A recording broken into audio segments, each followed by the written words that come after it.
meditation, shall we turn to the book of 3rd John, verse 2. நம்முடைய தியானத்துக்காக யோவான் எழுதின 3ஆம் நிருபம் 2ஆம் வசனத்துக்கு நேராக நம்முடைய கவனத்தை நாம் திருப்புவோம். మన యొక్క ధ్యానార్థమై యోహాను రాసినటువంటి 3వ పత్రిక వైపుగా మన యొక్క ధ్యానాన్ని త్రిప్పుదుము. ప్రియుడా, నీ ఆత్మ వర్ధిల్లుచున్న ప్రకారము నీవు అన్ని విషయములలోనూ వర్ధిల్లుచు సౌఖ్యముగా ఉండవలనని ప్రార్థించుచున్నాను. பிரியமானவனே, உன் ஆத்துமா வாழ்கிறது போல நீ எல்லாவற்றிலும் வாழ்ந்து சுகமாயிருக்கும்படி வேண்டுகிறேன். Praise be to God.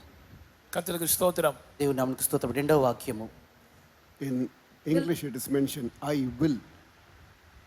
ஆங்கிலத்தில் நான் விரும்புகிறேன் அல்லது எனக்கு சித்தம் உண்டு என்று சொல்லப்படுகிறது. ఆంగ్లంలో నేను కోరుకునిచున్నాను లేకుంటే నేను చిత్తము కొని ఉన్నానని చూస్తున్నాము. But in other languages it is mentioned, I pray. மற்ற மொழிபெயர்ப்புகளில் நான் அப்படி ஜெபிக்கிறேன் என்று வேண்டுகிறேன் என்று சொல்லப்பட்டிருக்கிறது. వేరే భాషలలో నేను ప్రార్థించుకొనుచున్నాను లేకుంటే విన్నపము చేయుచున్నానని రాయబడి ఉన్నది. That should be the main prayer subject of a true servant of God also. ஒரு கர்த்தருடைய ஊழியக்காரருடைய முக்கியமான ஜெப விஷயம் இதுவாகத்தான் இருக்க வேண்டும். ఒక నిజమైనటువంటి దేవుని సేవకుని యొక్క ముఖ్యమైనటువంటి ప్రార్థన విషయము ఇది అయి ఉన్నది. So here what do we read? நாம் இங்கே என்ன வாசிக்கிறோம்? ఇక్కడ మనం ఏం చదివి ఉన్నాము? You should be, as your soul prospereth, you should prosper in all things. உங்கள் ஆத்துமா வாழ்ந்து சுகமா இருக்கிறது போல நீங்கள் எல்லாவற்றிலேயும் வாழ்ந்து சுகமா இருக்க வேண்டும். నీ ఆత్మ వర్ధిల్లుచున్న ప్రకారము నీవు అన్ని విషయముల్లోనూ వర్ధిల్లుచు సౌఖ్యముగా ఉండవలెను. But first thing should come first. ஆனால் எது முதல் உரிமை முன்னுரிமை கொடுக்கப்பட வேண்டுமோ அதற்கு முன்னுரிமை கொடுக்கப்பட வேண்டும். అయితే దేనికి ముఖ్య స్థానం ఇవ్వాలో దానికి మనం ముందుగా ముఖ్య స్థానము లేకుంటే హక్కును చూపించాలి. Often so-called Christians and even others also want something to gain physically and in the earthly way. அடிக்கடி கிறிஸ்தவர்களும் மற்றவர்களும் கூட சரீர பிரகாரமாகவும் பூமிக்குரிய பிரகாரமாகவும் ஏதாவது ஒரு ஆதாயத்தை பெற வேண்டும் என்பதை மாத்திரம்தான் தங்களுடைய முனைப்பாக கொண்டிருக்கிறார்கள். పదే పదే క్రైస్తవులను మిగిలిన జనులు కూడా లోకములో సంపాదించవలసినటువంటి కొన్ని విషయముల వైపుగానే తమ యొక్క దృష్టిని ధ్యానమును చెల్లించువారుగా కనబడుతున్నారు. If I come to Christ, what will I get in the earthly way? நான் கிறிஸ்துவிடம் வந்தால் பூமிக்குரிய பிரகாரமாக எனக்கு என்ன ஆசீர்வாதம் கிடைக்கும்? இதுதான் அநேகருடைய கேள்வியாக இருக்கிறது. అనేక మంది యొక్క ప్రశ్న ఇదే ఉన్నది. క్రీస్తు యొద్దకు నేను వచ్చినట్లయితే నాకు భూ సంబంధమైనటువంటి ఎటువంటి లాభము దొరుకునని చెప్పుచున్నారు. During the Second World War, இரண்டாம் உலக போர் நடந்து கொண்டிருந்த போது రెండవ ప్రపంచ యుద్ధము జరుగుతున్న సందర్భంలో Britain was on the receiving end. Britain தோல்வி முகமாய் இருந்தது. బ్రిటన్ పరాజయం పొందుచూ ఉన్నది. Germany was bombing them like anything. Germany தேசம் அவர்கள் மேல் பயங்கரமான தாக்குதல்களை தொடுத்து அவர்களை ஒடுக்கி கொண்டிருந்தது. జర్మనీ దేశము వారి మీద ఎన్నో రకమైనటువంటి జయముతో ముందుకు సాగుచున్నది. Then Winston Churchill tried to revive them up, revive the youths up.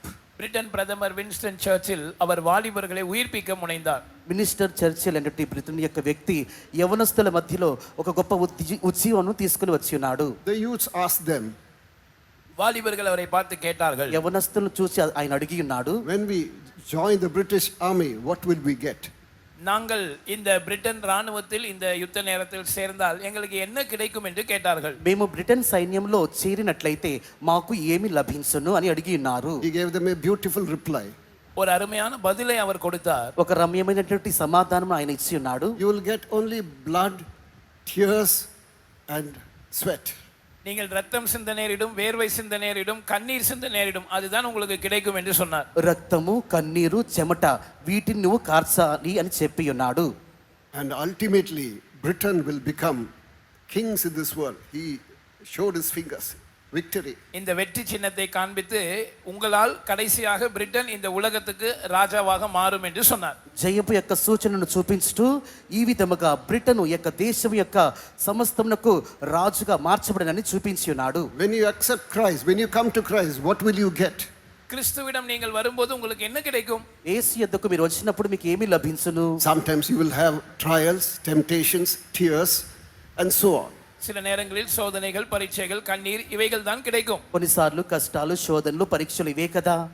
So what I am trying to tell you is, there is something called eternal soul which the Lord has put in us. நான் உங்களுக்கு சொல்ல வருகிற சத்தியம் என்னவென்று சொன்னால், ஒவ்வொரு மனிதனுக்குள்ளேயும் நித்தியமான ஒரு ஆத்துமாவை தேவன் வைத்திருக்கிறார். నేను మీకు చెప్పదలసిన కార్యం ఏమనగా ప్రతి ఒక్క మనిషిలో నిత్యమైనటువంటి ఒక ప్రాణము కనబడుతున్నది. We are not going to live in this world for a long time. நாம் நீண்ட காலத்துக்கு இந்த உலகத்தில் வாழப் போகிறவர்கள் அல்ல. కొనసాగించి నిత్యముగా ఈ యొక్క లోకములో మనము జీవించే వారమైతే కాదు. Yes, it is true that the word of God says that you should live a proper life when you are living in this world. இந்த உலகத்தில் நீங்கள் ஜீவிக்கும் போது ஒரு சரியான ஜீவியத்தை செய்ய வேண்டும் என்று வேதவசனமும் சொல்லுகிறது. அது உண்மைதான். ఇది సత్యమే, ఎందుకంటే దేవుని యొక్క వాక్యం చెప్పుచున్నది ఈ యొక్క లోకంలో నీవు జీవించుచున్నప్పుడు ఒక సరైన నిజమైన జీవితాన్ని చేయమని చెప్పుచున్నది. But first thing first, and that is your soul must be in health. ஆனால் எவைகளுக்கு முதல் உரிமை கொடுக்கப்பட வேண்டுமோ அவைகளுக்கு முதல் உரிமை கொடுக்கப்பட வேண்டும். உங்கள் சரீர சுகத்துக்கு முன்னதாக உங்கள் ஆத்துமா வாழ்ந்து சுகமாய் இருக்க வேண்டும். వేటికి ముఖ్య స్థానం ఇవ్వాలో వాటికే ముఖ్య స్థానం ఇవ్వాలి.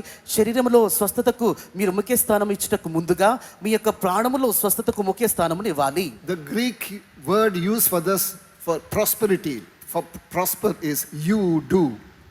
சுகமாய் இருக்க என்ற அந்த வார்த்தைக்கான கிரேக்க பதம் யூடோ என்று சொல்லப்பட்டிருக்கிறது. స్వస్థత పొంది సౌఖ్యముగా ఉండుటకు గ్రీకు పదములో యూడో అని చెప్పబడి ఉన్నది. The exact meaning of that is help on the road, help in your journey. நீங்கள் உங்களுடைய வாழ்க்கை பிரயாணத்தில் போய் கொண்டிருக்கும் போது வழியில் கிடைக்கும் உதவி என்பதுதான் அதனுடைய அர்த்தம். దాని యొక్క అర్థమేమనగా మీరు మీ యొక్క జీవితపు ప్రయాణములో ముందుకు సాగుచున్నప్పుడు ప్రయాణమందు మార్గములో మీకు దొరికే ఒక సహాయము. We are all born in this world and one day we will die also. நாம் எல்லாரும் இந்த உலகத்தில் பிறந்தவர்கள், ஒரு நாள் நாம் மரிக்கவும் போகிறோம். ఈ యొక్క లోకంలో మనందరము జన్మించిన వారిమే, అయితే ఒకానొక దినమున చనిపోబోదుము. You have come on a journey from far off places, you will go back. இப்பொழுது இந்த கன்வென்ஷனுக்கும் சில தூர இடங்களிலிருந்து பிரயாணம் பண்ணி வந்திருக்கிறீர்கள். கன்வென்ஷன் முடிந்து நீங்கள் திரும்பி போவீர்கள். ఈ యొక్క కన్వెన్షన్ కూడా ఇప్పుడు ఎంతో మంది దూరమైన స్థలముల నుండి వచ్చి ఉన్నారు. అయిపోయిన తర్వాత తిరిగి వెళ్ళెదరు. There is a beginning and there will be an end also. எல்லாவற்றுக்கும் ஒரு துவக்கம் உண்டு, ஒரு முடிவும் இருக்கும். ప్రతి ఒక్క దానికి ఒక ఆరంభం ఉన్నది, దానికి అంతము కూడా ఉన్నది. Life is like a journey. வாழ்க்கை ஒரு பயணமாக, ஒரு பிரயாணமாக இருக்கிறது. జీవితం అన్నది ఒక యాత్రగా కనబడుతున్నది. In that journey, God wants you to have all things pertaining to life and godliness. இந்த பிரயாணத்தில் ஜீவனுக்கும் தேவ பக்திக்கும் வேண்டிய எல்லாவற்றையும் நீங்கள் பெற்றிருக்க வேண்டும் என்று தேவன் உங்களை குறித்து விரும்புகிறார். ఈ యొక్క జీవిత ప్రయాణమందు జీవమునకును భక్తికి సంబంధించినటువంటి సమస్త కార్యములను దేవుని యొద్ద నుండి పొందుకొనుటకు దేవుడు మీ గురించి ఆలోచించుచున్నాడు. The word used for health is eugiano. சுகம் ஆரோக்கியம் என்கிறதான வார்த்தைக்கு యూగియానో என்ற கிரேக்க வார்த்தை பயன்படுத்தப்பட்டிருக்கிறது. గ్రీకు పదములో యూగియానో అను దానిని స్వస్థతకు లేకుంటే సౌఖ్యమునకు పరిభాషగా చెప్పి ఉన్నారు. Sound health, perfect health. அதனுடைய விளக்கம் பூரணமான ஆரோக்கியம் அல்லது పూర్ణமான సుఖం, సంపూర్ణమైనటువంటి స్వస్థత, సౌఖ్యము. Why did Jesus come into this world? యేసు ఏన్ இந்த பூமிக்கு வந்தார்? యేసు ప్రభు యొక్క భూలోకమునకు ఎందుకు వచ్చి ఉన్నారు? Yes, he came to take all your sins on the cross. Kalvari சிலுவையிலே உங்களுடைய எல்லா பாவங்களையும் தம்மேல் சுமந்து கொள்ளும்படியாக அவர் வந்தார். ఈ యొక్క పాపములన్నిటిని కల్వారి శిలువ మీద మోసుకొని నిమిత్తమే వచ్చి ఉన్నారు. On the other hand, he has taken all your sicknesses too on the cross. மறுபகுதியிலே சிலுவையிலே உங்களுடைய எல்லா வியாதிகளையும் கூட அவர் சுமந்து தீர்த்திருக்கிறார். మరొక వైపు సిలువలో దేవుడు నీ యొక్క సమస్త వ్యాధులను కూడా తన మీద వహించుకొని పోయి ఉన్నారు. And a word of advice for the newcomers. புதிதாய் வந்திருக்கிறவர்களுக்கு நான் சொல்லுகிறதான ஒரு புத்திமதி என்னவென்றால், కొత్తగా వచ్చిన వారికి నేను చెప్పుచున్నటువంటి ఒక సందేశం ఏమనగా, don't come only for the sake of healing, then afterwards go back to your worldly ways. நீங்கள் இங்கே வெறும் சுகம் பெறும்படியாக மாத்திரம் வந்திருக்கிறவர்களா இருக்கக்கூடாது. சுகம் கிடைத்த பிற்பாடு உங்களுடைய பழைய உலக பிரகாரமான வாழ்க்கைக்கும் வழிமுறைகளுக்கும் திரும்பி செல்லவும் நினைக்க கூடாது. హెచ్చరిక ఏమిటంటే, మీరు ఇక్కడ స్వస్థతను పొందుకుంటూ మాత్రమే వచ్చి ఉన్నారు. స్వస్థతను పొందుకున్న తరువాత మీ యొక్క ఇండ్లకు తిరిగి వెళ్ళి మీ యొక్క పాత జీవితంలోనికి మరలా ప్రవేశించకూడదు. God deals with the newcomers in a different way than the older ones. பழைய விசுவாசிகளோடு தேவன் இடைப்படும் விதத்தை விட புதிதாய் வந்திருக்கிறவர்களோடு சற்று வித்தியாசமாக தான் இடைப்படுவார். పాత విశ్వాసులతో దేవుడు వ్యవహరించే విధానము దానికంటే క్రొత్త విశ్వాసులతో దేవుడు వ్యవహరించే విధానము ఎక్కువగా ఉన్నది. He doesn't put any condition for a newcomer. ஒரு புதிதாய் வந்திருக்கிற நபருக்கு சுகம் பெறும்படியாக எந்த நிபந்தனையையும் அவர் விதிப்பது இல்லை. క్రొత్తగా వచ్చిన వారికి స్వస్థత పొందుకునే నిమిత్తము దేవుడు ఎటువంటి నిబంధనను పెట్టుట లేదు. Do this, you do that, you do this, and then you do so many things, then afterwards I will heal you. He will not say that. நீ இதை செய், நீ அதை செய், நீ இப்படி இன்னும் அநேக காரியங்களை செய், அதற்கு பிறகு நான் உன்னை சுகமாக்குகிறேன் என்றெல்லாம் புதிதாய் வந்திருக்கிற உங்களை பார்த்து தேவன் சொல்ல மாட்டார். నీవు ఇలాగున చేయము అలాగున చేయము ఇవన్నీ చేయము ఈ విధముగా క్రొత్తగా వచ్చిన వారి జీవితంలో స్వస్థత నిమిత్తము దేవుడు ఎటువంటి ఆటంకములు పెట్టడు. But it is up to you. You have got freedom. As we see in that case of 10 lepers, they all were healed by Jesus. Only one came back to him. கர்த்தராகிய இயேசுவிடம் ஒரு முறை 10 குஷ்டரோகிகள் சுகத்துக்காக வந்தார்கள். 10 பேரையும் அவர் சுகமாக்கினார். ஆனால் ஒருவன் மாத்திரம்தான் திரும்ப இயேசுவினிடத்தில் வந்தான். அதே போல உங்களுடைய வாழ்க்கையை உங்களுடைய விருப்பத்தின்படி வாழக்கூடிய ஒரு சுயாதீனம் உங்களுக்கு இருக்கிறது. அது உங்களை பொறுத்தது. ప్రభు అయిన యేసుక్రీస్తు యొద్దకు 10 మంది కుష్టు వ్యాధులు వచ్చి ఉన్నారు. అయితే అందరూ స్వస్థపరచబడి ఉన్నారు. తిరిగి ఒక్కడు మాత్రమే వచ్చి ఉన్నాడు. అదే విధంగా మీ యొక్క జీవితంలో మీరు సొంతముగా స్వతంత్రముగా జీవించే జీవపు హక్కు కలదు. అయితే ఆ యొక్క జీవపు హక్కులో మీరు జీవించకూడదు. You would have gone to so many places in search of health. You would not be, probably were not healed, and you have come here tonight. ஆரோக்கியத்துக்காக பல இடங்களில் அலைந்து திரிந்து சுகமடையாமல் இந்த கடைசி ஒரு முயற்சியாக இன்றைக்கு இரவு நீங்கள் இங்கே வந்திருக்கலாம். స్వస్థత నిమిత్తము ఎన్నో స్థలాలను సందర్శించి ఉన్నారు. ఇక్కడికి అక్కడికి తిరిగి ఉన్నారు. లాభమేమీ లేదు. చివరిగా ఒక అవకాశము ఇచ్చేదము దేవునికని చెప్పి ఇక్కడికి ఎంతో మంది వచ్చి ఉన్నారు. But it should not be as it happened to those 9 lepers. I'm very sure that they all would have ended up in hellfire. அந்த 9 குஷ்டரோகிகள் சுகம் பெற்று திரும்ப இயேசுவினிடத்தில் வரவே இல்லை. அதுபோல உங்களுடைய வாழ்க்கை முடியக்கூடாது. நான் உறுதியாக சொல்ல முடியும், அந்த 9 பேரும் நிச்சயமாக நரகத்தில் போய் தான் முடிவடைந்திருப்பார்கள். స్వస్థత పొందుకొని తిరిగి వెళ్ళినటువంటి యొక్క 9 మంది కుష్టు వ్యాధిగ్రస్తుల వలె మనం ఉండకూడదు. కానీ స్వస్థత పొంది తిరిగి వచ్చినటువంటి ఆ ఒక్క కుష్టు వ్యాధిగ్రస్తుల వలె ఉండవలెను. ఈ 9 మంది నేను నిశ్చయముగా చెప్పుచున్నాను నరకానికే వెళ్ళి ఉండవలెను. He heals you, he transforms you, he delivers you, that you may have a proper understanding about the uniqueness of Jesus. அவர் உங்களை சுகமாக்குகிறார், விடுதலையாக்குகிறார், மறுரூபப்படுத்துகிறார். இது எல்லாவற்றையும் அவர் செய்வதனுடைய ஒரு முக்கியமான நோக்கம் என்னவென்று சொன்னால், மற்ற எல்லாரை விட இயேசு எப்படி தனித்துவம் வாய்ந்தவர் என்பதை நீங்கள் அறிந்து ருசிக்க வேண்டும் என்று அவர் விரும்புகிறார். ఆయనను స్వస్థపరుచున్నారు, విడుదల చేయుచున్నారు, రూపాంతరపరుచున్నారు. అయితే వీటన్నిటికీ మధ్యలో దేవుడు ఎటువంటి వారు అని తన గురించి తాను బయలుపరుచుకుంటున్నారు. అనగా ఆయన ఒంటరిగా సమస్త కార్యములు చేయువాడుగా కనబడుచున్నాడు. Along with that, he wants you to be seen with him on the throne. சுகம் பெறுவதோடு கூட அவரோடு கூட நீங்கள் நித்திய ராஜ்யத்தில் சிங்காசனத்தில் காணப்பட வேண்டும் என்பதே அவரை உங்களை பற்றி அவருக்கு இருக்கிற வாஞ்சையா இருக்கிறது. స్వస్థత పొందుకున్న తరువాత మీరందరూ కూడా ఆయనతో పాటు నిత్య రాజ్యములోనికి పోయి చేరవలని చెప్పి మీ అందరిని గురించినటువంటి దేవుడు ఒక ప్రణాళికను పెట్టుకొని ఉన్నాడు. As we see in this Bible text, he says, my beloved brother, I'm sure that your soul is prospering, but I would like you to prosper in all other things too. இந்த வேத வசனத்தில் சொல்லப்பட்டது போல, என் அருமையான சகோதரனே, உன் ஆத்மா வாழ்ந்து சுகமா இருக்கிறது என்று நான் நிச்சயமாய் நம்புகிறேன். அதே போல உன் சரீரத்திலும் நீ நல்ல ஆரோக்கியத்தோடு இருக்க வேண்டும் என்று நான் வேண்டுகிறேன் அல்லது நான் விரும்புகிறேன். పరిశుద్ధ గ్రంథమందు ప్రియుడా, నీ ఆత్మ వర్ధిల్లుచున్న ప్రకారము నీవు అన్ని విషయంలోనూ వర్ధిల్లుచు సౌఖ్యముగా ఉండవాలని ప్రార్థించున్నానని చెప్తున్నప్పుడు నీ యొక్క ప్రాణము స్వస్థత పొందుకునే నిమిత్తము నీ యొక్క శరీరంలో కూడా నువ్వు స్వస్థతను పొందగలవని ఈ యొక్క వాక్యం మనకు చెప్పుచున్నది. You heard the testimony of that beloved sister. இந்த அருமையான சகோதரியின் சாட்சியை நாம் கேட்டோம். ప్రియమైన సహోదరి యొక్క సాక్ష్యమును విని ఉన్నాము. How God changed her, how God healed her of so many of our sicknesses. எத்தனை வியாதிகளிலிருந்து கர்த்தர் அவர்களை அவருடைய சரீரத்தை மறுரூபமாக்கி அல்லது உயிர்ப்பித்து அவர்களை சுகப்படுத்தி இருக்கிறார். ఎన్నో వ్యాధుల నుండి దేవుడు సహోదరి యొక్క శరీరాన్ని రూపొందించి రూపాంతరము చేసి స్వస్థపరిచి ఉన్నారు. What do we read in the book of Luke chapter 5 verse 17? லூக்கா 5ஆம் அதிகாரம் 17ஆம் வசனத்தில் நாம் என்ன வாசிக்கிறோம்? లూకాసు వార్త 5వ అధ్యాయము 17వ వాక్యంలో మనం ఏం చదువుతున్నాము? Just read the last portion.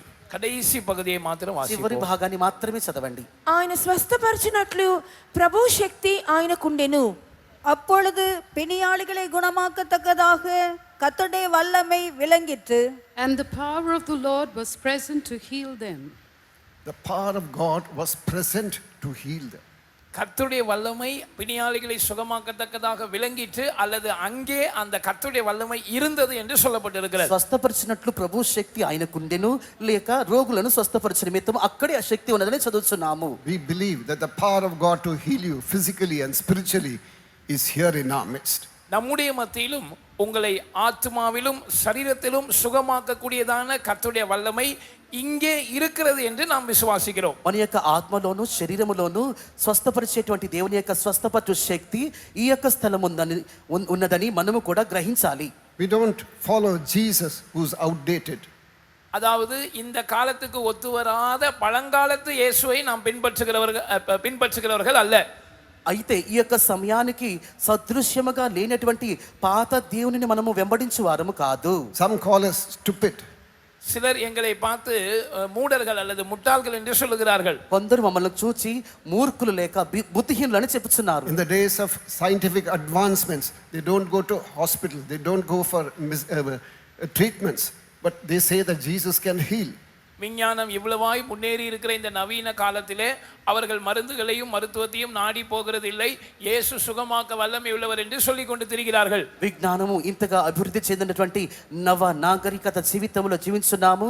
యేసు స్వస్థపరచును, చికిత్సకు మనం అక్కడికిక్కడికి వెళ్ళనవసరం లేదు, ఆసుపత్రికి వెళ్ళవలసిన లేదని వీరు చెప్పుచున్నారు. వీరు మూర్ఖులని జనులు అనుకొనుచున్నారు. But we believe that Jesus is the same yesterday, today and forever.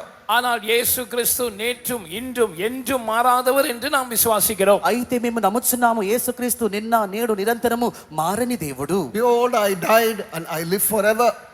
இதோ நான் மரித்தேன் ஆனாலும் சதா காலங்களிலும் உயிரோடு இருக்கிறேன். ఇదిగో నేను మరణించినాను అయితే ఎల్లప్పుడూ జీవముతోనే ఉన్నాను. We don't follow dead religion. We don't follow dead Jesus. He is alive even today in our midst. ஒரு செத்த மதத்தையோ செத்து போன இயேசுவையோ நாங்கள் பின்பற்றுகிறவர்கள் அல்ல.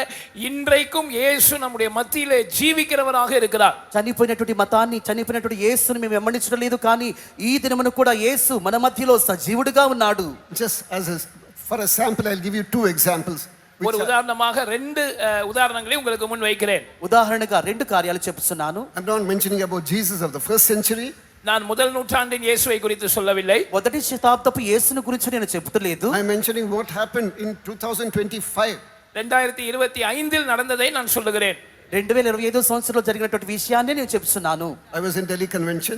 நான் டெல்லி கன்வென்ஷனில் இருந்தேன். ఢిల్లీ కన్వెన్షన్ లోనే ఉన్నాను. Police officer came there and gave a beautiful testimony. அங்கே ஒரு காவல்துறை அதிகாரி வந்து ஒரு அழகான சாட்சியை சொன்னார். పోలీస్ అధికారి వచ్చి అక్కడ ఒక అందమైనటువంటి సాక్ష్యాన్ని చెప్పి ఉన్నాడు. He was having cancer and it had gone to the 4th stage.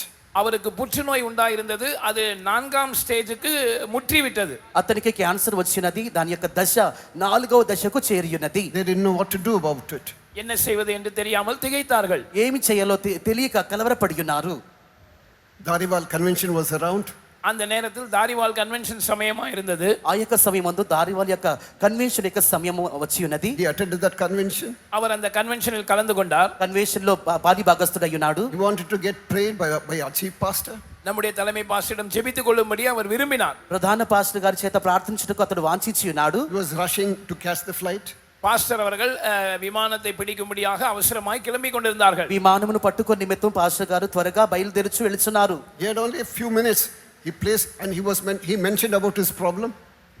சில நிமிடங்கள் தான் இருந்தது. அந்த விசுவாசி பாஸ்டரிடத்தில் தன்னுடைய கஷ்டத்தை சொன்னார். కొన్ని నిమిషాలు మాత్రమే ఉన్నది. ఆ యొక్క విశ్వాసి తన యొక్క సమస్యను పాస్టర్ గారికి చెప్పుకొని ఉన్నాడు. Pastor placed his hands on his head and prayed. Pastor அவருடைய தலையின் மேல் கைகளை வைத்து ஜெபித்தார். ఆయన తల మీద చేతులను పెట్టి పాస్టర్ గారు ప్రార్థించి ఉన్నారు. Rebuke that sickness in the name of Jesus. அந்த வியாதியை இயேசுவின் நாமத்தில் அதட்டினார். యేసు నామములో యొక్క వ్యాధిని గద్దించి ఉన్నారు. Soon after the following week or so, he went for medical checkup again. அடுத்த வாரமோ அல்லது சற்று பிந்தியோ அவர் மறுபடியுமாக பரிசோதனைக்காக போனார். దాని తరువాత మెడికల్ చెకప్ కొరకు అతడు వెళ్ళి ఉన్నాడు. His situation had changed by about 50%. சூழ்நிலை மாறிவிட்டது. ஏறக்குறைய 50% அவருக்கு சுகம் கிடைத்திருந்ததாக சொன்னார்கள். పరిస్థితులు మారిపోయి ఉన్నవి. దాదాపు 50% అతడు స్వస్థతను పొందుకొని ఉన్నాడు. Doctors were in deliberation. They were in confusion. They didn't know whether instrument was wrong or something was wrong with him. மருத்துவர்கள் வியந்து போய் குழம்பிக் கொண்டிருந்தார்கள். அவர்களுடைய மருத்துவ கருவிகளில் ஏதாவது கோளாறா இல்ல இவருக்கு ஏதாவது கோளாறா என்று அவர்களுக்கு தெரியவில்லை. ఈ విధముగా వైద్యులు అక్కడ తారుమారుగా మారిపోయి ఉన్నారు. ఎందుకంటే పరిశోధన చేయనటువంటి ఆ యొక్క యంత్రములలో పరికరములలో ఏదైనా తప్పున్నదా, లేదంటే ఇతనిలో వ్యాధి ఉన్నదా లేదా. Again you go and come back again.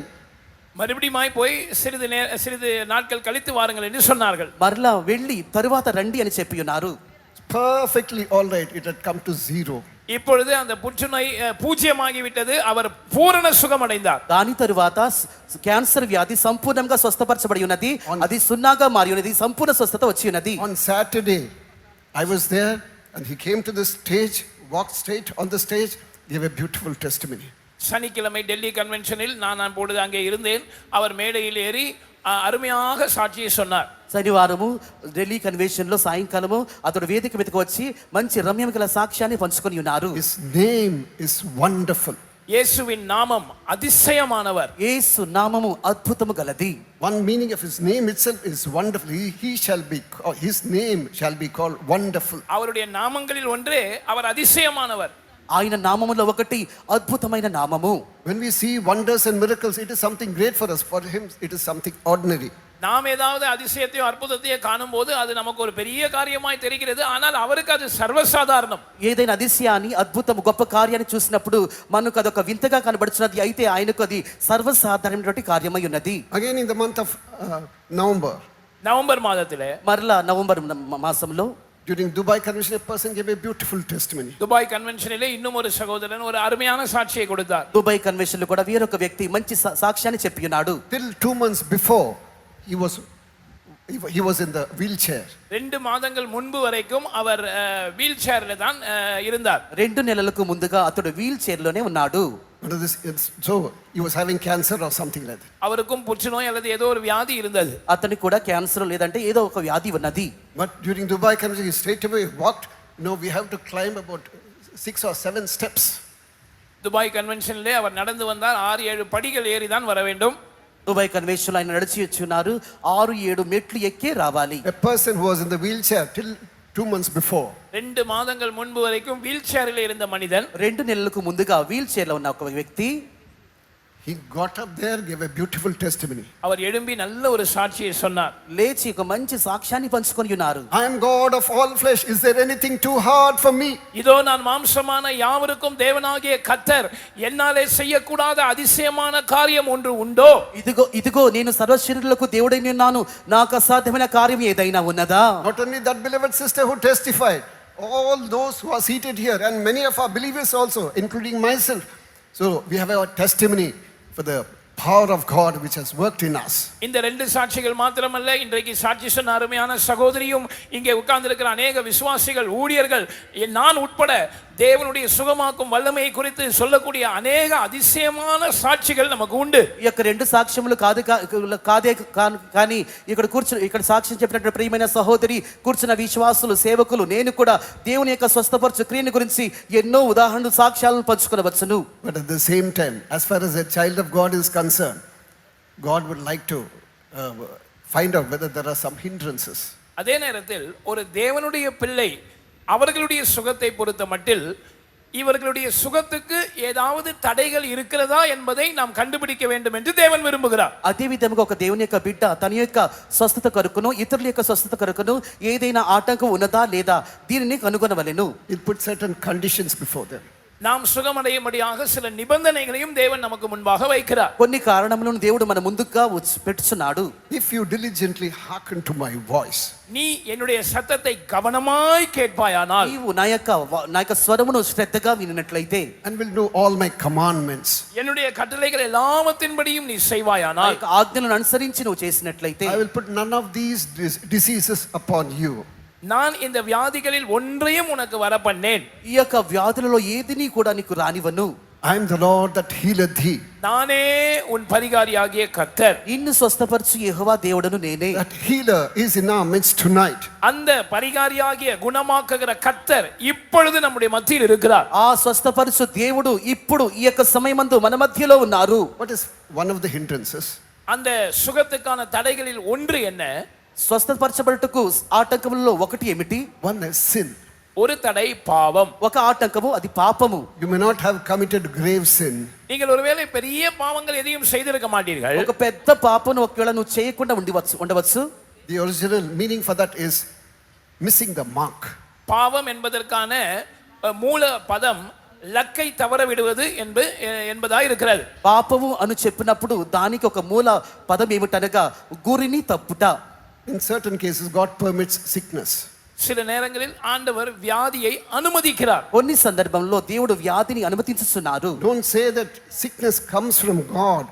எனவே நாம் வியாதி தேவனிடத்திலிருந்து வருகிறது என்று சொல்லிவிடக் கூடாது. అందుకనే వ్యాధి దేవుని యొద్ద నుండే వచ్చిందని కూడా చెప్పకూడదు. According to James chapter 1 verse 17, யாக்கோபு 1:17 యాకోబు 1:17 వాక్యం అనుసరించి every good gift cometh from the Father of lights, in whom there is no variableness or shadow of turning. நன்மையான எந்த ஈவும் பூர்ணமான எந்த வரமும் பரத்திலிருந்து உண்டாகி ஜோதிகளின் பிதாவினிடத்திலிருந்து இறங்கி வருகிறது. அவரிடத்தில் யாதொரு மாறுதலும் யாதொரு வேற்றுமை நிழலும் இல்லை. శ్రేష్టమైన ప్రతి ఈవియు సంపూర్ణమైన ప్రతి వరమును పరసంబంధమైనదై జ్యోతిర్మయుడుగు తండ్రి యొద్ద నుండి వచ్చును. ఆయన యందు ఏ చంచలత్వమును గమనము వలన కలుగు ఛాయను లేదు. There is no evil whatsoever in God. அவரிடத்தில் தீமை என்பதே கிடையவே கிடையாது. ఆయన యొద్ద చెడ్డది అనేటువంటి ఏదియు కూడా లేదు. But when we trespass the commandment of the Lord and we go away from God, sometimes He permits sickness.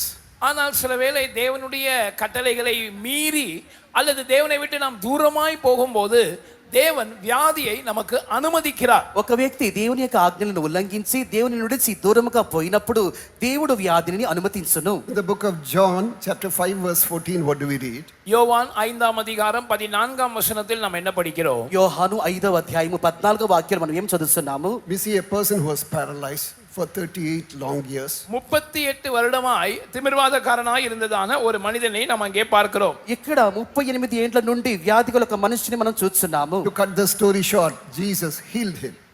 சுருக்கமாய் சொன்னால் தேவன் அந்த வியாதி உள்ளவனை சுகமாக்கினார். క్లుప్తంగా చెప్పినట్లయితే ఒక వ్యాధిగ్రస్తుని దేవుడు స్వస్థపరిచి ఉన్నాడు. But in verse 14 he puts a condition there. ஆனால் 14ஆம் வசனத்தில் அவன் சுகமடைந்த பிற்பாடு கர்த்தர் அவனுக்கு ஒரு நிபந்தனையை விதிக்கிறார். స్వస్థపరచబడిన తరువాత 14వ వాక్యంలో దేవుడు అతనికి ఒక ఆజ్ఞని ఇచ్చుచున్నాడు. I'll read that verse 5:14 John. யோவான் 5:14 దయவு செய்து వాసిப்போம். యోహాను 5:14 దయచేసి చదవండి.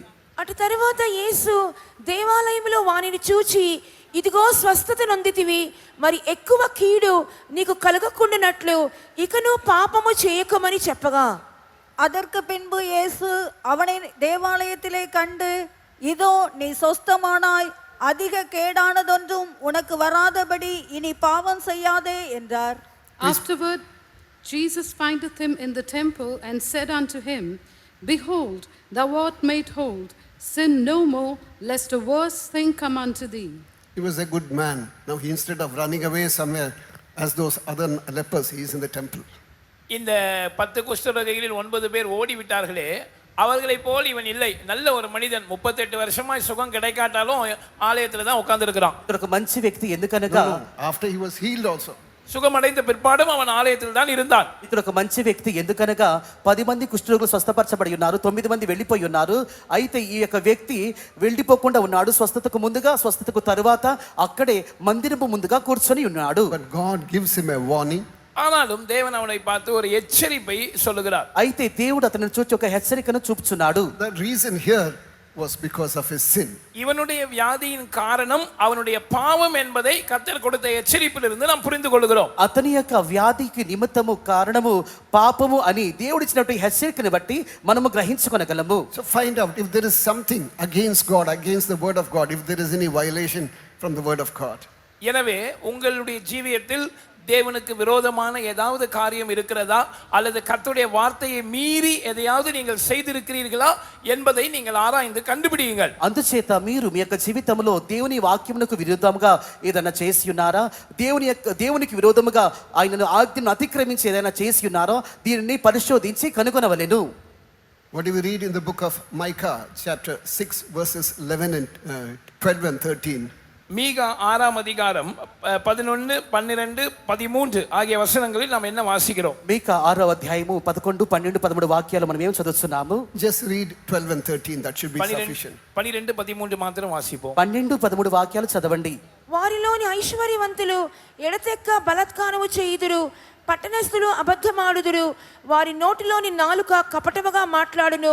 కాబట్టి నువ్వు బాగుపడకుండా నేను నీ పాపములను బట్టి నిన్ను పాడు చేసి మొత్తుదును.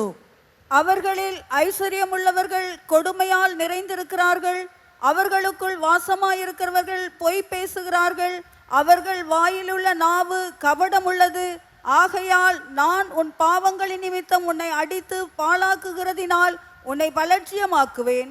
For the rich men thereof are full of violence, and the inhabitants thereof have spoken lies, and their tongue is deceitful in their mouth.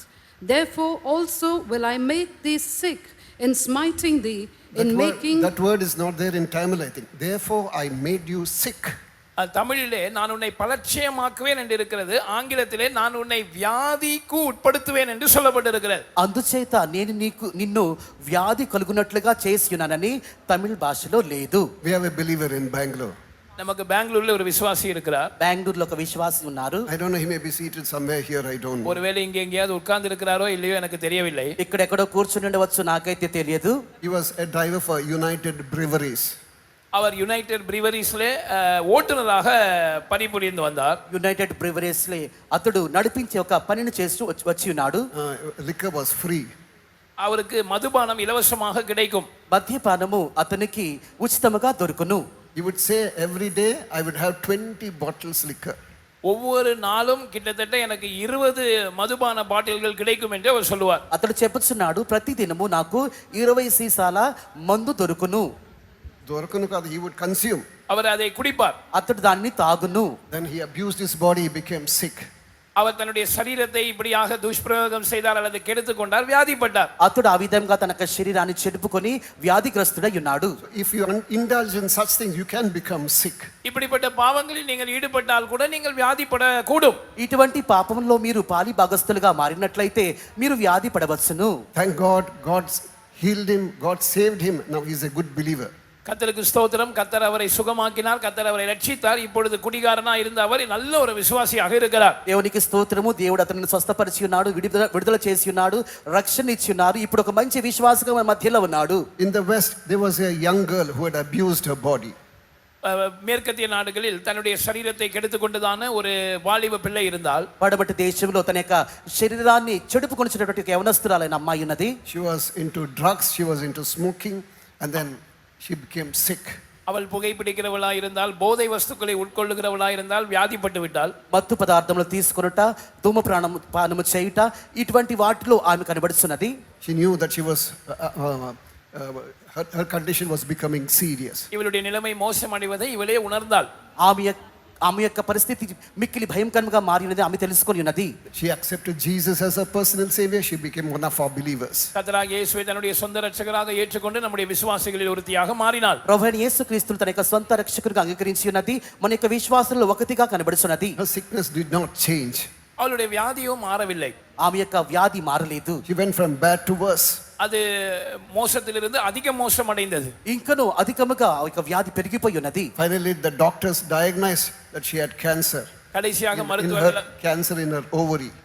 கடைசியாக மருத்துவர்கள் அவர்களுடைய கர்ப்பப்பையிலே அவர்களுக்கு புற்றுநோய் இருந்ததாக கண்டுபிடித்தார்கள். పరిశోధించినటువంటి వైద్యులు చెప్పి ఉన్నారు ఆమె యొక్క గర్భ సంచిలో ఏదో ఒక వ్యాధి కనబడుతున్నది, క్యాన్సర్ కనబడుతున్నది. Then finally doctors said, we would like to operate, but this will not help you, it will help someone else.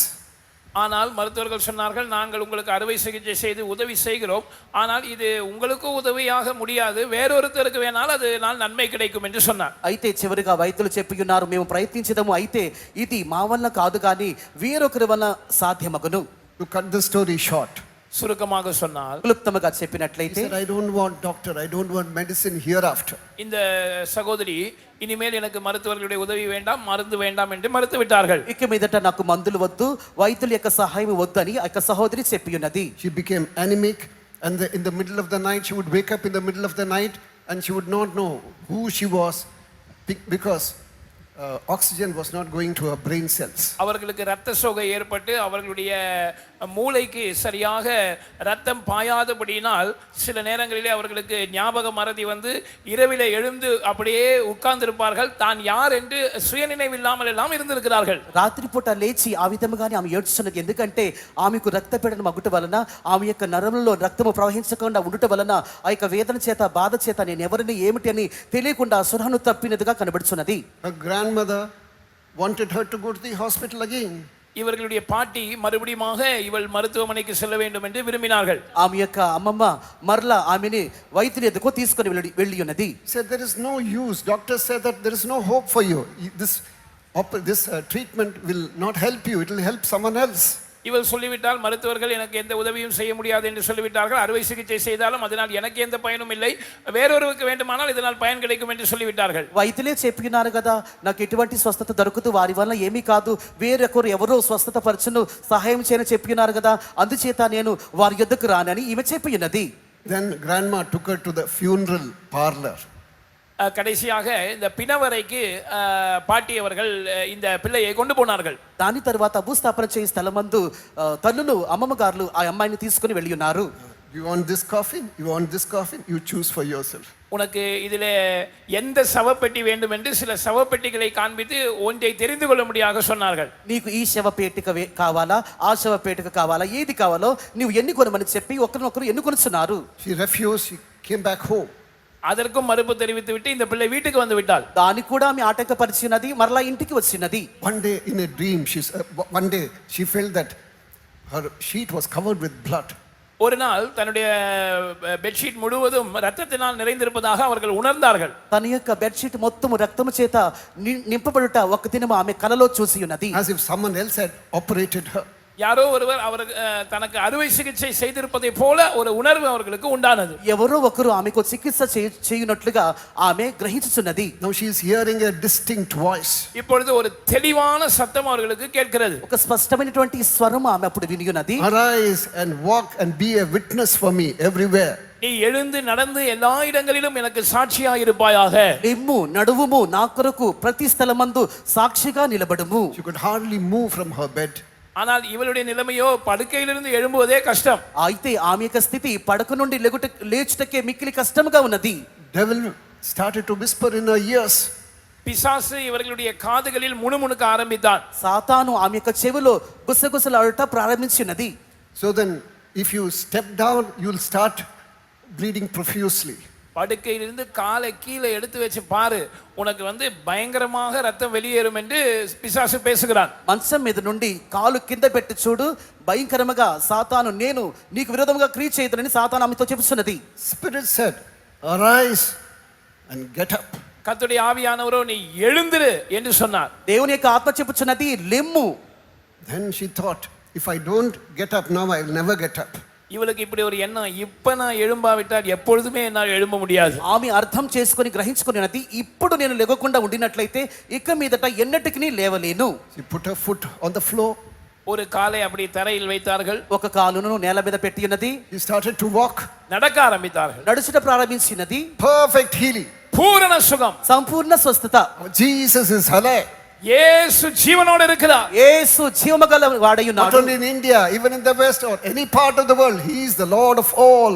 இந்தியாவில் மாத்திரமல்ல, மேற்கத்திய நாடுகள் மாத்திரமல்ல, உலகத்தின் எந்த கடைக்கோடி முனையாயிருந்தாலும் இயேசுவே கர்த்தராயிருக்கிறார். భారతదేశం మాత్రమే కాదు, లోకంలో ఉన్నటువంటి ఎటు మూల ఎటు సందైనను కూడా మన ప్రభువైన యేసుక్రీస్తే నిజమైన దేవుడిగా సజీవుడిగా ఉన్నాడు. I am God of all flesh. Is there anything too hard for you? இதோ நான் மாம்சமான யாவருக்கும் தேவனாகிய கர்த்தர், என்னால செய்யக்கூடாத அதிசயமான காரியம் ஒன்று உண்டோ? నేను సర్వ శరీరులకు దేవుడను, నాకు అసాధ్యమైనది ఏదైనా ఉన్నదా? Because she had abused her body through sin, she became sick. இவளுடைய விஷயம் என்னவென்றால், பாவத்தினால் தன்னுடைய சரீரத்தை கெடுத்து கொண்டபடியினால் தான் இவளுடைய வியாதி வந்தது. ఎందుకంటే ఆమె పాపము చేత తన యొక్క శరీరాన్ని చెడుపుకొని ఉన్నది, అందుచేత ఆమెకు వ్యాధి వచ్చి ఉన్నది. What is the second reason for our sickness? நாம் சுகம் அடையாமல் இருக்க அல்லது வியாதியா இருக்க இரண்டாவது காரணம் என்ன? వ్యాధిగా ఉండుటకు రెండవ కారణం ఏమిటి? Murmuring and disobedience. முறுமுறுப்பும் கீழ்ப்படியாமையும். సనుగుడు విధేయత చూపకపోవుట. There was no sickness in the Garden of Eden. Eden தோட்டத்திலே எந்த விதமான வியாதியும் இருக்கவில்லை. ఏదీను తోటలో ఎటువంటి వ్యాధి లేదు. Even in the millennium, there will not be any sickness also. வரப்போகிறதான 1000 வருட அரசாட்சியிலும் எந்த விதமான வியாதியும் இருக்க போவதில்லை. రానైనటువంటి వెయ్యేండ్ల పరిపాలనలో ఎటువంటి వ్యాధి లేదు. Today I would like to mention one more thing. In the journey of the children of Israel, when they started off, no sickness. இதை குறித்து இன்னொரு குறிப்பையும் நான் இன்றைக்கு சொல்லுகிறேன்.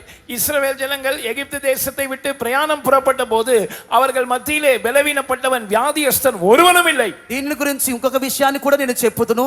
ఇశ్రాయేలు జనులు అరణ్య మార్గమందు ప్రయాణం చేసినప్పుడు వారిలో బలహీనులు ఎవరు లేరు, వ్యాధి ఎవరునూ పడలేదు. When they were circumcised, when they ate of the Passover lamb, அவர்கள் விருத்த சேதனம் பண்ணப்பட்டவர்களாக பஸ்கா ஆட்டுக்குட்டியை புசித்த போது సున్నతి చేయబడి పస్కా యొక్క గొర్రెపిల్ల యొక్క మాంసమును తినుచున్నప్పుడు they all were perfectly healed. There was not one feeble among them. It's mentioned in Psalms 105 verse 37. 105ஆம் சங்கீதம் 37ஆம் வசனம் சொல்லுகிறது, அவர்களில் பலவீனப்பட்டவன் ஒருவனும் இருந்ததில்லை. அதாவது அவர்களில் ஒருவனும் வியாதி உள்ளவனாக இருக்கவில்லை, எல்லாரும் சர்வாங்க சுகம் பெற்றவர்களாய் இருந்தார்கள்.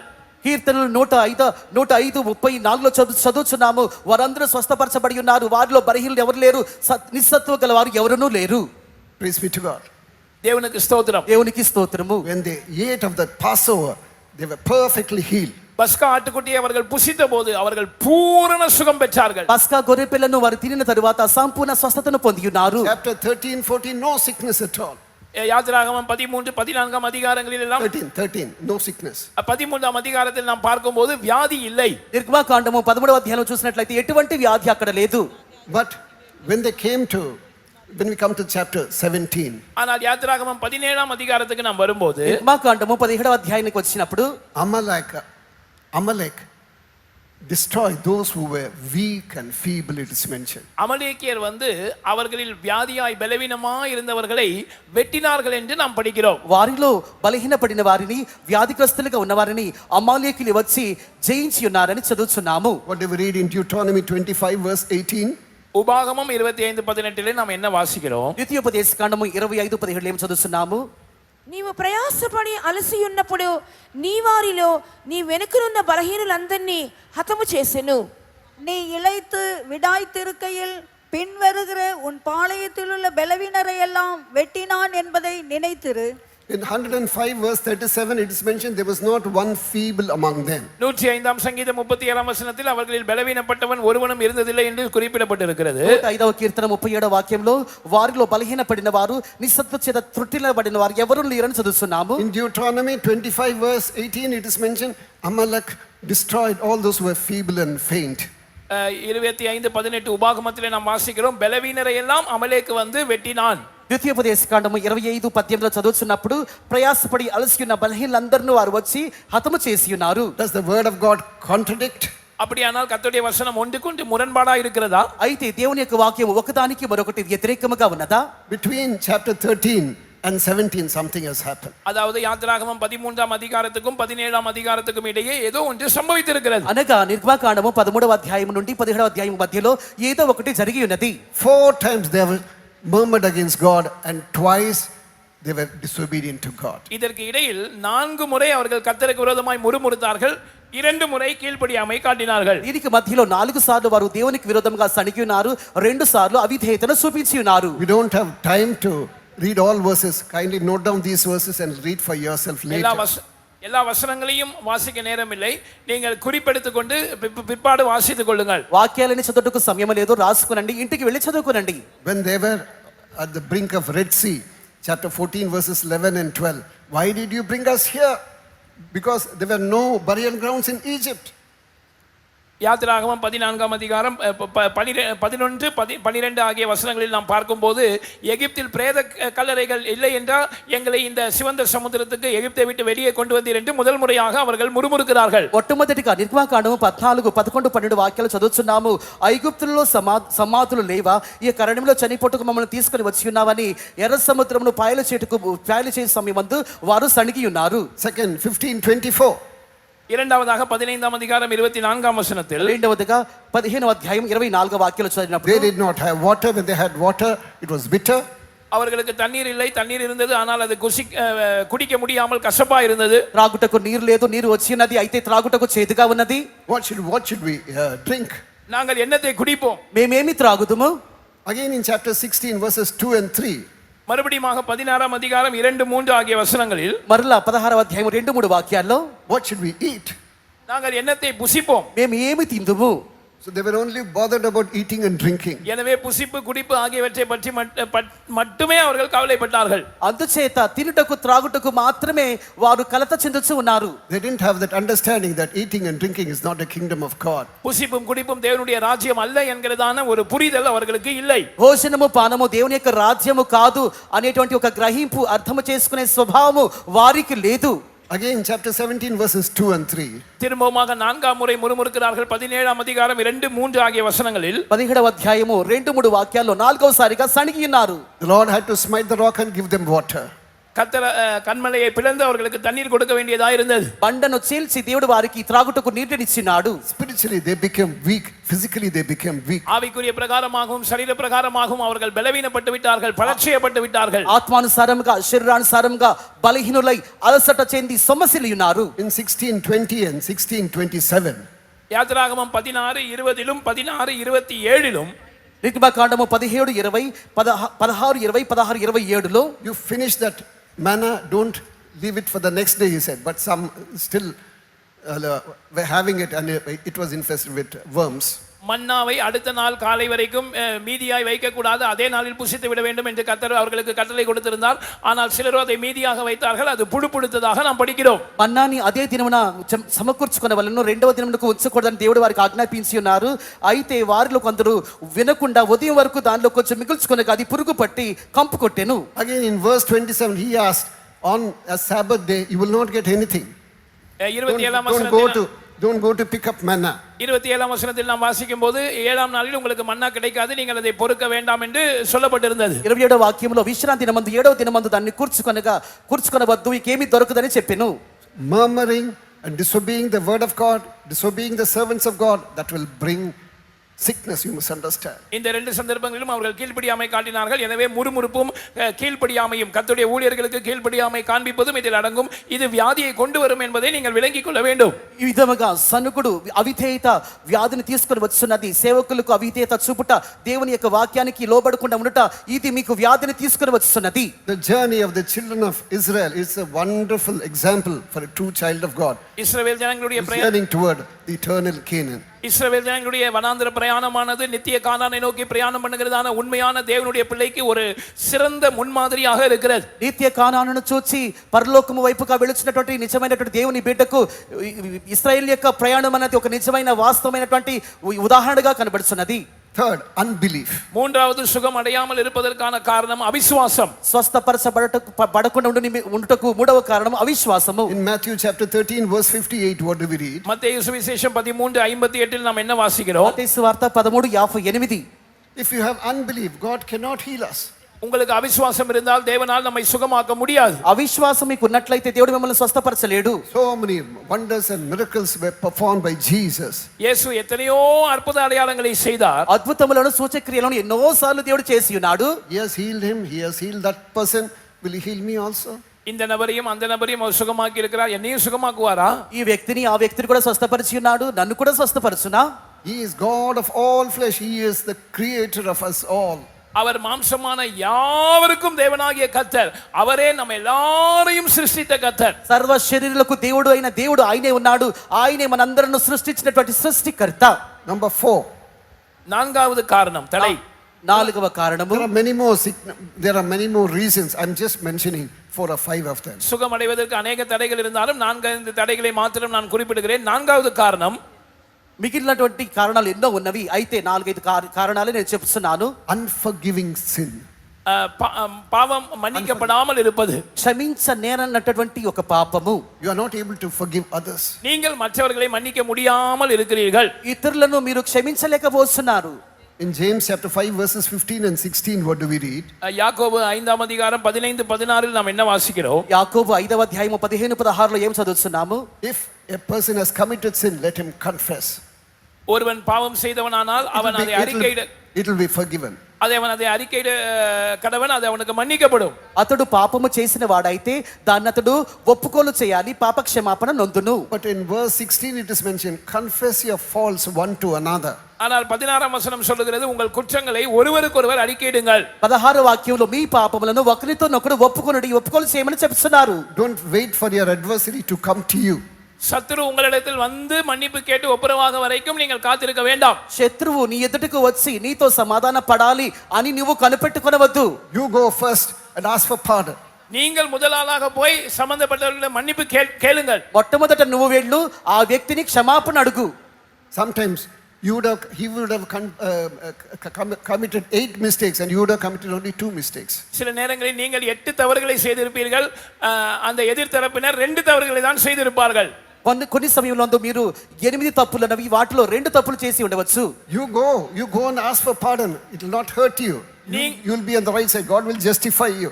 நீங்கள் போய் முதலாவது மன்னிப்பு கேளுங்கள், நீங்கள் குறைந்து விட மாட்டீர்கள், தேவன் உங்களை நீதிகரிப்பார். మీరు వెళ్ళి మొదటగా క్షమాపణ అడగండి, మీరేమీ తగ్గిపోరు, దేవుడు మిమ్మల్ని ఘనపరచును, సన్మానించును. Then number 5. ஐந்தாவது காரணம். ఐదవ కారణము, when we turn to the book of 2 Kings chapter 1 verse 6. இரண்டாம் ராஜாக்கள் 1ஆம் அதிகாரம் 6ஆம் வசனத்துக்கு நாம் திரும்பி வரும்போது, రెండవ రాజులు 1వ అధ్యాయం 6వ వాక్యం చదివినట్లయితే,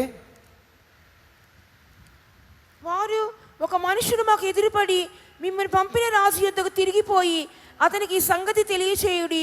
యెహోవా సెలవిచ్చినదేమనగా, ఇశ్రాయేలులో దేవుడు అన్నవాడు లేడనుకొని ఎక్రోను దేవతయగు బయల్జెబూబు యొద్దకు విచారణ చేయుటకు నీవు దూతలను పంపుచున్నావే. నీవు ఎక్కిన మంచం మీద నుండి దిగి రాకుండా నిశ్చయముగా నువ్వు మరణమవుదువు అని అతడు పలికినని వారు చెప్పగా, அதற்கு அவர்கள், ஒரு மனுஷன் எங்களுக்கு எதிர்ப்பட்டு வந்து, நீங்கள் உங்களை அனுப்பின ராஜாவிடத்தில் திரும்பி போய், இஸ்ரவேலிலே தேவன் இல்லை என்றா நீ எக்ரோனின் தேவனாகிய பாகால் சேபுவிடத்தில் விசாரிக்க போகிறாய். இது நிமித்தம் நீ ஏறின கட்டிலிலிருந்து இறங்காமல் சாகவே சாவா என்று கர்த்தர் சொல்லுகிறார் என்பதை அவனோடே சொல்லுங்கள் என்றான் என்று சொன்னார்கள்.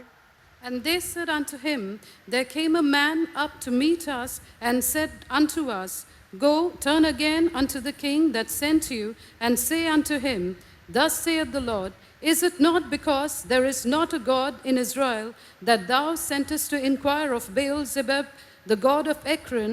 Therefore thou shalt not come down from that bed on which thou art gone up, but shalt surely die. This king had an understanding about the living God. இந்த ராஜாவுக்கு ஜீவனுள்ள தேவனை பற்றிய ஒரு அறிவு இருந்தது. ఈ యొక్క రాజుకు జీవగల దేవుని గురించినట్టు ఒక జ్ఞానం ఉన్నది. రెండవ రాజులు 1:16. Now he is going after Beelzebub. ஆனால் இப்பொழுதோ அவன் பாகால் சேபுபுக்கு பின்னால் போகிறான். అయితే ఇప్పుడు బయల్జెబూలు దేవత వెనుక వెళుచున్నాడు. You must understand one thing. You may not physically go after these gods and goddesses. ஒரு காரியத்தை நாம் விளங்கிக் கொள்ள வேண்டும். நாம் அந்நிய தேவர்கள் தேவதைகளுக்கு பின்னால் எழுத்தின்படியாக போக மாட்டோம். మనం ఈ యొక్క కార్యాన్ని గ్రహించాలి. మనమందరం అన్ని దేవతల యొక్క విగ్రహముల వైపుగా, దేవుళ్ళ వైపుగా అక్షరానుసారంగా అయితే వెళ్ళట్లేదు. కానీ money, fame, name, property, education, these things have become our gods and goddesses. இன்றைக்கு பணம், பெயர், புகழ், சொத்து, படிப்பு இவைகள் எல்லாம் இன்றைக்கு நம்முடைய தேவர்களாக தேவதைகளாக மாறிவிட்டது. ఈ దినమున మనము డబ్బు, దాని తర్వాత పేరు, ప్రసిద్ధి, చదువు, ఆస్తి, వీటన్నిటిని కూడా మనము దేవుడికి ఆరాధిస్తున్నాము. Many gods have had dominion over us. உண்மையல்லாமல் வேறே ஆண்டவன்மார் எங்களை ஆண்டார்கள். దేవా, మీరు కాకుండా వేరే దేవుళ్ళు మమ్మల్ని ఏలియున్నారు. What is your God tonight? இன்றைக்கு இரவு உங்களுடைய தேவன் யார்? ఈ రాత్రి సమయమందు నీ యొక్క దేవుడు ఎవరు? Is your living God Jesus, who has given his life for you? Is he your God? ஜீவனுள்ள தேவனாகிய இயேசு உங்களுக்காக ஜீவனை கொடுத்தாரே, அவர் உங்களுடைய தேவனா? సజీవుడైన దేవుడు నీ కొరకు ప్రాణం పెట్టి ఉన్నాడు కదా, ఆయన నీ దేవుడా? Parents are not worried to send their children for Sunday worship. They send them for extra classes and tuitions. இன்றைக்கு விசுவாசிகளாகிய பெற்றோர்களும் கூட ஞாயிற்றுக்கிழமைகளில் ஆராதனைக்கு பிள்ளைகளை அனுப்புவதை குறித்து பொருட்படுத்துவதில்லை. எக்ஸ்ட்ரா கிளாஸஸ் மற்றும் டியூஷன் ஆகியவற்றுக்கு ஞாயிற்றுக்கிழமையும் அவர்களே பிள்ளைகளை அனுப்பி வைக்கிறார்கள். విశ్వాసులైన తల్లిదండ్రులు ఈ యొక్క దినములో ఇలాగనే చేయిస్తున్నారు. ఆదివారం కూడా ఆరాధనకు రాకపోయినా పర్వాలేదు, కానీ మా పిల్లలు ఎక్స్ట్రా క్లాస్, ట్యూషన్ ఈ విధంగా చదవాలని చెప్పి చదువులకే వారిని ముందుకు పంపిస్తున్నారు. They want their children to come up well in this world. இந்த உலகத்தில் தங்களுடைய பிள்ளைகள் தலை சிறந்து விளங்க வேண்டும், பெயர் பெற்று விளங்க வேண்டும் என்று அவர்கள் விரும்புகிறார்கள். మంచిగా చదివి పేరును, ప్రసిద్ధిని పొందాలని తల్లిదండ్రులు కోరుచున్నారు. Stop all this from today onwards. இன்றோடு இதையெல்லாம் நிறுத்தி விடுங்கள்.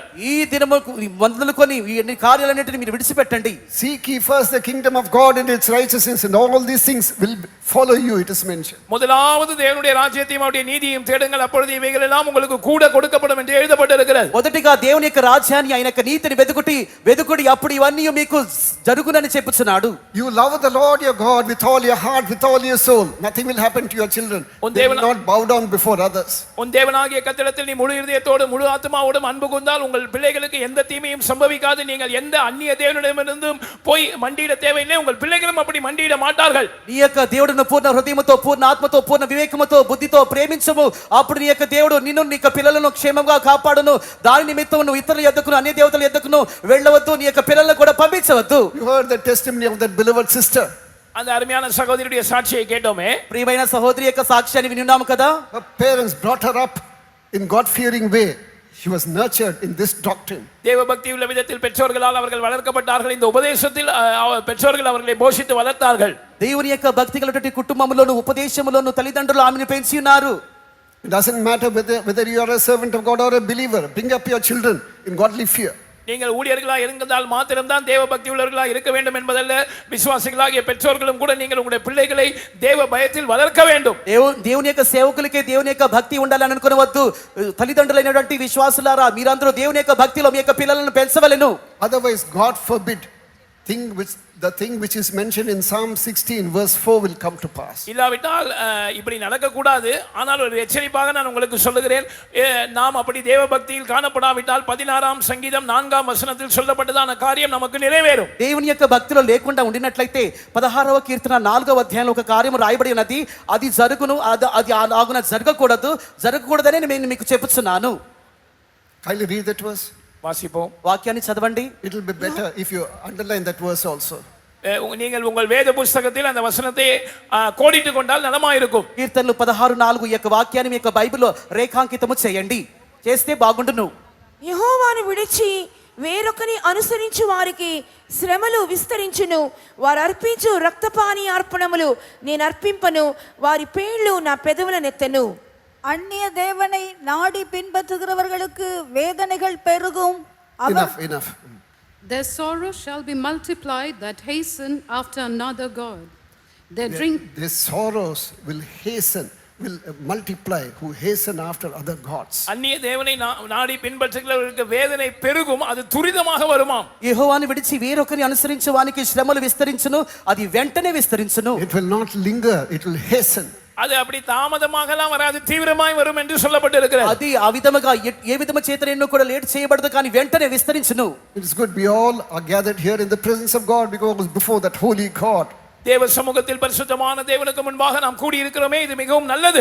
దేవుని యొక్క సన్నిధానంలో పరిశుద్ధ దేవుని ఎదుట మనందరము చేరుకొని ఉన్నామే, ఇది ఎంతో రమ్యమైనది. He wants to reign over you. He wants to reign over your children and your family too. அந்த பரிசுத்தமான தேவன் உங்களையும் உங்கள் பிள்ளைகளையும் உங்கள் குடும்பத்தையும் ஆளுகை செய்து நடத்த விரும்புகிறார். ఆ యొక్క పరిశుద్ధమైన దేవుడు నిన్నును, నీ యొక్క కుటుంబాన్ని, నీ యొక్క పిల్లలను, మిమ్మల్ని అందరినీ కూడా పరిపాలన చేయాలని కోరుకుంటున్నాడు. How will we be healed? நீங்கள் எப்படி சுகமாக்கப்பட முடியும்? మీరు ఏ విధముగా స్వస్థపరచగలరు? First of all, in the name of Jesus. முதலாவது இயேசுவின் நாமத்தில் சுகம் உண்டு. మొదటిగా యేసు నామములో స్వస్థత ఉన్నది. When we turn to the book of Philippians chapter 2 verses 19 and 20. பிலிப்பியர் 2ஆம் அதிகாரம் 19 20 ஆகிய 9 to 11. 9 இருந்து 11ஆம் வசனம் முடிய நாம் வாசிக்கும்போது ఫిలిప్పీలు 2వ అధ్యాయము 9 నుండి 11 వాక్యాలు చదివినప్పుడు, because he gave his life on the cross. அவர் கல்வாரி சிலுவையில் நமக்காக தம்முடைய ஜீவனை கொடுத்தபடியினால், ఆయన కల్వారి శిలువలో మన కొరకు తన యొక్క ప్రాణమును పెట్టి ఉన్నాడు. Because he rose from the dead. அவர் மரித்தோரிலிருந்து உயிரோடு எழும்பினபடியினால், మరణించిన వారిలో ఆయన సజీవుడిగా లేపబడి ఉన్నాడు. Wherefore God the Father gave him a name far above every other name. எல்லா நாமத்துக்கும் மேலான நாமத்தை பிதாவாகிய தேவன் அவருக்கு தந்தள்ளி இருக்கிறார். ప్రతి నామమునకు పై నామమును ఆయన తండ్రి అయిన దేవుడు ఆయనకి ఇచ్చి ఉన్నారు. That at the name of Jesus every knee must bow down, every mouth must confess that he is Lord. இயேசுவின் நாமத்துக்கு முன்பாக முழங்கால் யாவும் முடங்க வேண்டும். இயேசுவே கர்த்தர் என்று நாவுகள் யாவும் அறிக்கை பண்ண வேண்டும். ప్రతి మోకాలు యేసు నామములో వంగవలెను. ప్రతి యొక్క నాలుక తండ్రి అయిన దేవుని మహిమార్థమై యేసు క్రీస్తు ప్రభువుని ఒప్పుకొనవలెను. Things which are in heaven, things which are in the earth, and things which are underneath. வானோர் பூதலத்தோர் பூமியின் கீழானுடைய முழங்கால் யாவும் இயேசுவுக்கு முன்பாக முடங்க வேண்டும். நாவுகள் யாவும் இயேசுவே கர்த்தர் என்று அறிக்கை பண்ண வேண்டும். పరలోకములో ఉన్న వారు గాని, భూమి మీద ఉన్న వారిలో గాని, భూమి క్రింద ఉన్న వారిలో గాని, ప్రతి వారి మోకాలు యేసు నామములో వంగాలి. ప్రతి నాలుక యేసు ప్రభువుని ఒప్పుకోలు చేయాలి. Don't be worried about your sickness. உங்களுடைய வியாதியை பற்றி நீங்கள் கவலைப்பட வேண்டாம். మీ యొక్క వ్యాధి గురించి కలత చెందవద్దు. Doctors would have mentioned so many things. மருத்துவர்கள் உங்கள் வியாதியை பற்றி நிறைய சொல்லி இருப்பார்கள். వైద్యులు మీ యొక్క వ్యాధిని గురించి ఎన్నో చెప్పుదురు. Cancer, it is a name. Cancer அது ஒரு நாமம். క్యాన్సర్ ఇదొక పేరే. Tuberculosis, it's a name. DP அது ஒரு நாமம். టీవీ ఇదొక పేరే. Leukemia, it is a name. Leukaemia அது ஒரு நாமம். లుకేమియా ఇదొక పేరే. But Lord God has given him a name above all these names. ஆனால் பிதாவாகிய தேவன் இயேசுவுக்கு இந்த எல்லா நாமங்களை பார்க்கிலும் மேலான நாமத்தை கொடுத்திருக்கிறார். అయితే తండ్రి యొక్క దేవుడు యేసు ప్రభుకు వీటన్నిటికంటే హెచ్చైన పైనామముని ఇచ్చినాడు. We don't have anything else, only the name of Jesus. எங்களுக்கு வேற எதுவும் இல்லை, நமக்கு வேற எதுவும் இல்லை, இயேசுவின் நாமம் மாத்திரம் தான் இருக்கிறது. మీకును మాకును మన ఎవ్వరికి వేరే ఏ నామము లేదు. యేసు నామం మాత్రమే మనకు అనుగ్రహించబడి ఉన్నది. We don't have a magic wand. எங்களிடத்திலே மந்திர கோல் எதுவும் இல்லை. నా యొద్ద ఎటువంటి మంత్రపు దండము లేదు. Open sesame and the door opens. சீசேமே திறந்திடு என்று சொன்ன உடனே திறக்கிறதுக்கு மந்திர கோல் எதுவும் எங்களிடத்தில் இல்லை. వెంటనే ద్వారము తెరుచుకొనమని చెప్పినప్పుడు తెరుచుకుంటకు మంత్రదండము నా యొద్ద లేదు. Praise be to God. தேவனுக்கு ஸ்தோத்திரம். దేవునికి స్తోత్రం. Some of you would have read that book, story about Alibaba and 40 thieves. அலிபாபாவும் 40 திருடர்களும் என்கிறதான அந்த கதையை ஒருவேளை சிலர் படித்திருப்பீர்கள். అలీబాబా 40 దొంగలు అనే కథను మీలో ఎంతో మంది చదివి ఉండవచ్చు. They are all fables, you must understand. இவைகள் எல்லாம் கட்டுக்கதைகள் என்பதை நீங்கள் விளங்கிக் கொள்ள வேண்டும். ఇవన్నీ కట్టు కథలని మీరు గ్రహించాలి. But the name of Jesus is all powerful even today. ஆனால் இயேசுவின் நாமம் இன்றைக்கும் சர்வ வல்லமையுள்ளதா இருக்கிறது. అయితే యేసు నామము ఈ దినము కూడా సర్వశక్తి గలదై ఉన్నది. In Acts chapter 3 verse 6, what do we read? அப்போஸ்தலர் 3ஆம் அதிகாரம் 6ஆம் வசனத்தில் நாம் என்ன படிக்கிறோம்? అపోస్తల కార్యము 3:6లో ఏం చదువుతున్నాం? Peter is questioning them. Why are you looking at us as if it is because of our holiness? இந்த அதிசயம் எங்களால் நடந்தது போல, எங்களுடைய பரிசுத்தத்தினால் நடந்தது போல நீங்கள் எங்களை நோக்கி பார்க்கிறது என்ன என்று பேதுரு அவர்களை பார்த்து கேட்கிறார். మీరు ఇతరులను చూచి మా యొక్క పరిశుద్ధతను చూచి మా యొద్ద ఏదైనా దొరుకునా అని మా యొక్క ముఖములను తేరి చూచుట ఏమిటి? Faith in the name of Jesus has given him perfect soundness. அவருடைய நாமத்தை பற்றும் விசுவாசத்தினாலே இயேசுவின் நாமமே இவனுக்கு சர்வாங்க சுகத்தை கொடுத்தது என்று 15ஆம் வசனத்தில் சொல்லப்பட்டிருக்கிறது. 15వ వాక్యంలో చదువుతున్నాము, ఆయన నామమందలి విశ్వాసం మూలముగా ఆయన నామమే మీరు చూచున్న ఒకరిని వీరిని బలపరచనని చెప్పుచున్నది. Again Acts chapter 4 verse 10, what do we read? மறுபடியும் 4ஆம் அதிகாரம் 10ஆம் வசனத்தில் நாம் என்ன வாசிக்கிறோம்? మరలా 4:10లో ఏమి చదువుతున్నాం? Now Peter is challenging them. பேதுரு அவர்களை பார்த்து சவால் விடுகிறார். పేతురు వీరిని చూసి సవాల్ చేయుచున్నాడు. You have crucified him. நீங்கள் அவரை சிலுவையில் அறைந்தீர்கள். మీరైతే ఆయన సిలువలో కొట్టినారు. You hushed up the story. நீங்கள் அதை பற்றி ஒரு கதை கட்டி விட்டீர்கள். దీనిని గురించి మీరు covered it. நீங்கள் அதை மூடி விட்டீர்கள். దీనిని మీరు మరిచి ఉన్నారు. You say that he is dead, he has not risen from the grave. அதாவது அவர் உயிர்த்தெழவில்லை என்று நீங்கள் கதை கட்டி விட்டீர்கள், அதை மூடி விட்டீர்கள். అనగా ఆయన పునరుద్ధానము చెందలేదు, ఆయన ఆ విధముగా ఈ యొక్క మాటను మీరు కప్పివేసి ఉన్నారు. By faith in the name of Jesus, he is healed now. ஆனால் இயேசு கிறிஸ்துவின் நாமத்தின் மேல் உள்ள விசுவாசத்தினால் இப்பொழுது இவன் ஸ்வஸ்தமாக்கப்பட்டவனாய் நிற்கிறான். అయితే యేసుక్రీస్తు యొక్క నామములో విశ్వాసం మూలముగా ఈ వ్యక్తి స్వస్థపరచబడవాడిగా కనబడుచున్నాడు. But there is a catch there.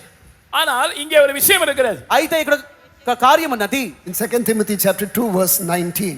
2 தீமோத்தேயு 2ஆம் அதிகாரம் 19ஆம் வசனம். 2 தீమోతేయు 2వ అధ్యాయం 19వ వాక్యము. It's not just uttering the name of Jesus and confessing the name of Jesus. இயேசுவின் நாமத்தை உச்சரித்து இயேசுவின் நாமத்தை அறிக்கையிட்டு அப்படி வெறுமையாக அறிக்கையிடுவது அல்ல. యేసు యొక్క నామమును ఒప్పుకొని యేసు యొక్క నామమును ఉచ్చరించి ఆ విధముగా వ్యర్థముగా ఖాళీగా చేయుట కాదు. Kindly read 2 Timothy 2:19. 2 தீமோத்தேயு 2ஆம் அதிகாரம் 19ஆம் వచనத்தை వాసిపోం. 2 తీమోతేయులు 2:19వ వాక్యాన్ని చదువుదాం. అయినను దేవుని యొక్క స్థిరమైన పునాది నిలకడగా ఉన్నది, ప్రభు తన వారిని ఎరుగును అనునదియు, ప్రభు నామమును ఒప్పుకొను ప్రతి వాడును దుర్నీతి నుండి తొలగిపోవలెను అనునదియు దానికి ముద్రగా ఉన్నది. ஆகிலும் தேவனுடைய உறுதியான அஸ்திபாரம் நிலைத்திருக்கிறது. கர்த்தர் தம்முடையவர்களை அறிவார் என்பதும், கிறிஸ்துவின் நாமத்தை சொல்லுகிற எவனும் அநியாயத்தை விட்டு விலக கடவன் என்பதும் அதற்கு முத்திரையாயிருக்கிறது. Nevertheless, the foundation of God standeth sure, having this seal, the Lord knoweth them that are his. And let everyone that nameth the name of Christ depart from iniquity. Everyone that nameth the name of Christ should depart from evil. Otherwise, it will not function. கிறிஸ்துவின் Not work. நாமத்தை சொல்லுகிறவன் எவனும் அநியாயத்தை விட்டு விலக வேண்டும். இல்லாவிட்டால் நீங்கள் அநியாயத்தை விட்டு விலகாமல் வெறுமனே இயேசுவின் நாமத்தை சொல்லிக் கொண்டிருந்தால் அது உங்களுக்கு உதவாது. ప్రభు నామను ఒప్పుకొని ప్రతివాడు దుర్నీతి నుండి తొలగిపోవును అనగా దుర్నీతి నుండి తొలగిపోకుండా ప్రభు నామను ఒప్పుకున్నట్లయితే దాని వల్ల ఏ కార్యము జరగదు.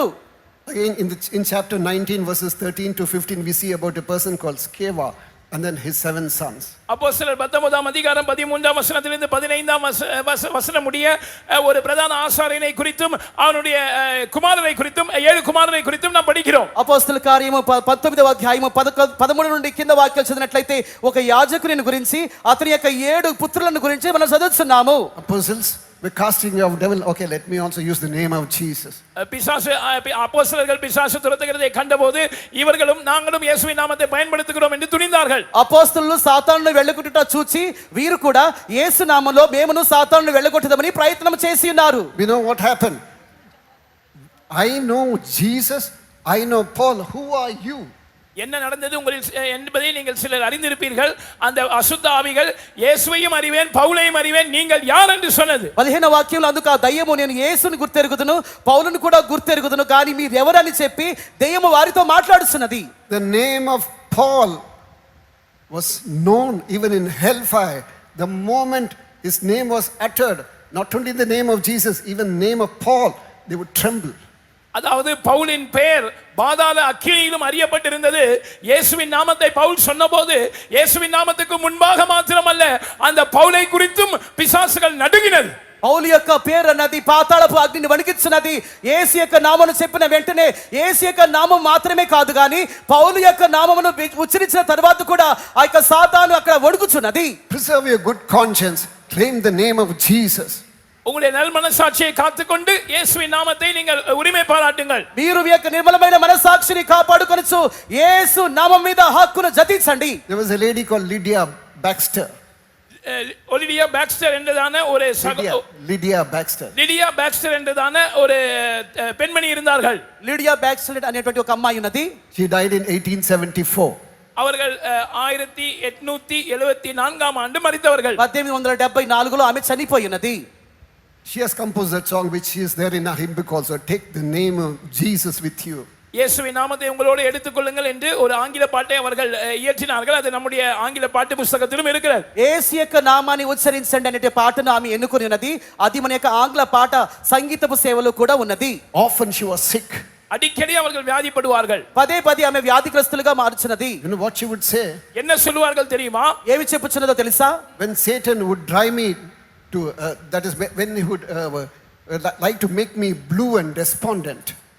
பிசாசு என்னை மிகவும் அதைரியப்பட்டு உதவியற்ற நிர்கதியான நிலவரத்தில் நான் இருப்பதை அவன் விரும்பி அவன் அதை ரசிப்பான் என்று அவர்கள் சொல்லியிருக்கிறார்கள். సాతాను నేను సహాయం లేకుండా దౌర్భాగ్యపు దుర్బలమైన స్థితిలో ఎల్లప్పుడూ ఉండుటకే నన్ను గురించి ఆమె సాతాను ఎదురు చూస్తున్నదని ఆమె చెబుతున్నది. I would take the name of Jesus. ஆனால் நானோ இயேசுவின் நாமத்தை எடுத்துக்கொள்வேன். అయితే నేను యేసు నామమును ఉచ్చరించుదును. I've got the greatest armor, that is name of Jesus. எனக்கு மிகப்பெரிய சம்மட்டி இருக்கிறது, அதுதான் இயேசுவின் நாமம். నాకు మిక్కిలి అధికమైనటువంటి ఒక పెద్ద సమ్మెట కనబడుతున్నది, అదే యేసు నామము. As soon as I utter that, Satan will not be able to come anywhere close to.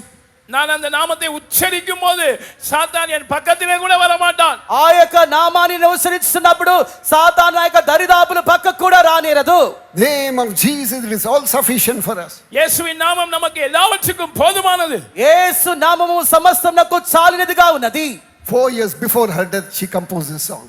அவர்கள் மரணத்துக்கு 4 வருடங்கள் முன்னதாக இந்த பாட்டை அவர்கள் இயற்றினார்கள். చనిపోటకు ముందుగా 4 సంవత్సరములకు ముందు ఆమె ఈ పాటను రాసి ఉన్నది. Praise be to God. கர்த்தருக்கு ஸ்தோத்திரம். దేవునికి స్తోత్రము. This is what Pastor T. Thomas mentioned in one of his messages when he was serving in Bombay. பாம்பேயிலே பாஸ்டர் டி.யு. தாமஸ் அவர்கள் ஊழியம் செய்து வந்த நாட்களில் ஒரு பிரசங்கத்திலே இதை குறிப்பிட்டார். పాస్టర్ టి.యు. థామస్ గారు బాంబేలో సేవ చేసిన సమయంలో ప్రసంగమందు దీనిని ఆయన ఎత్తి చూపి ఉన్నారు. One day he got the telephone call.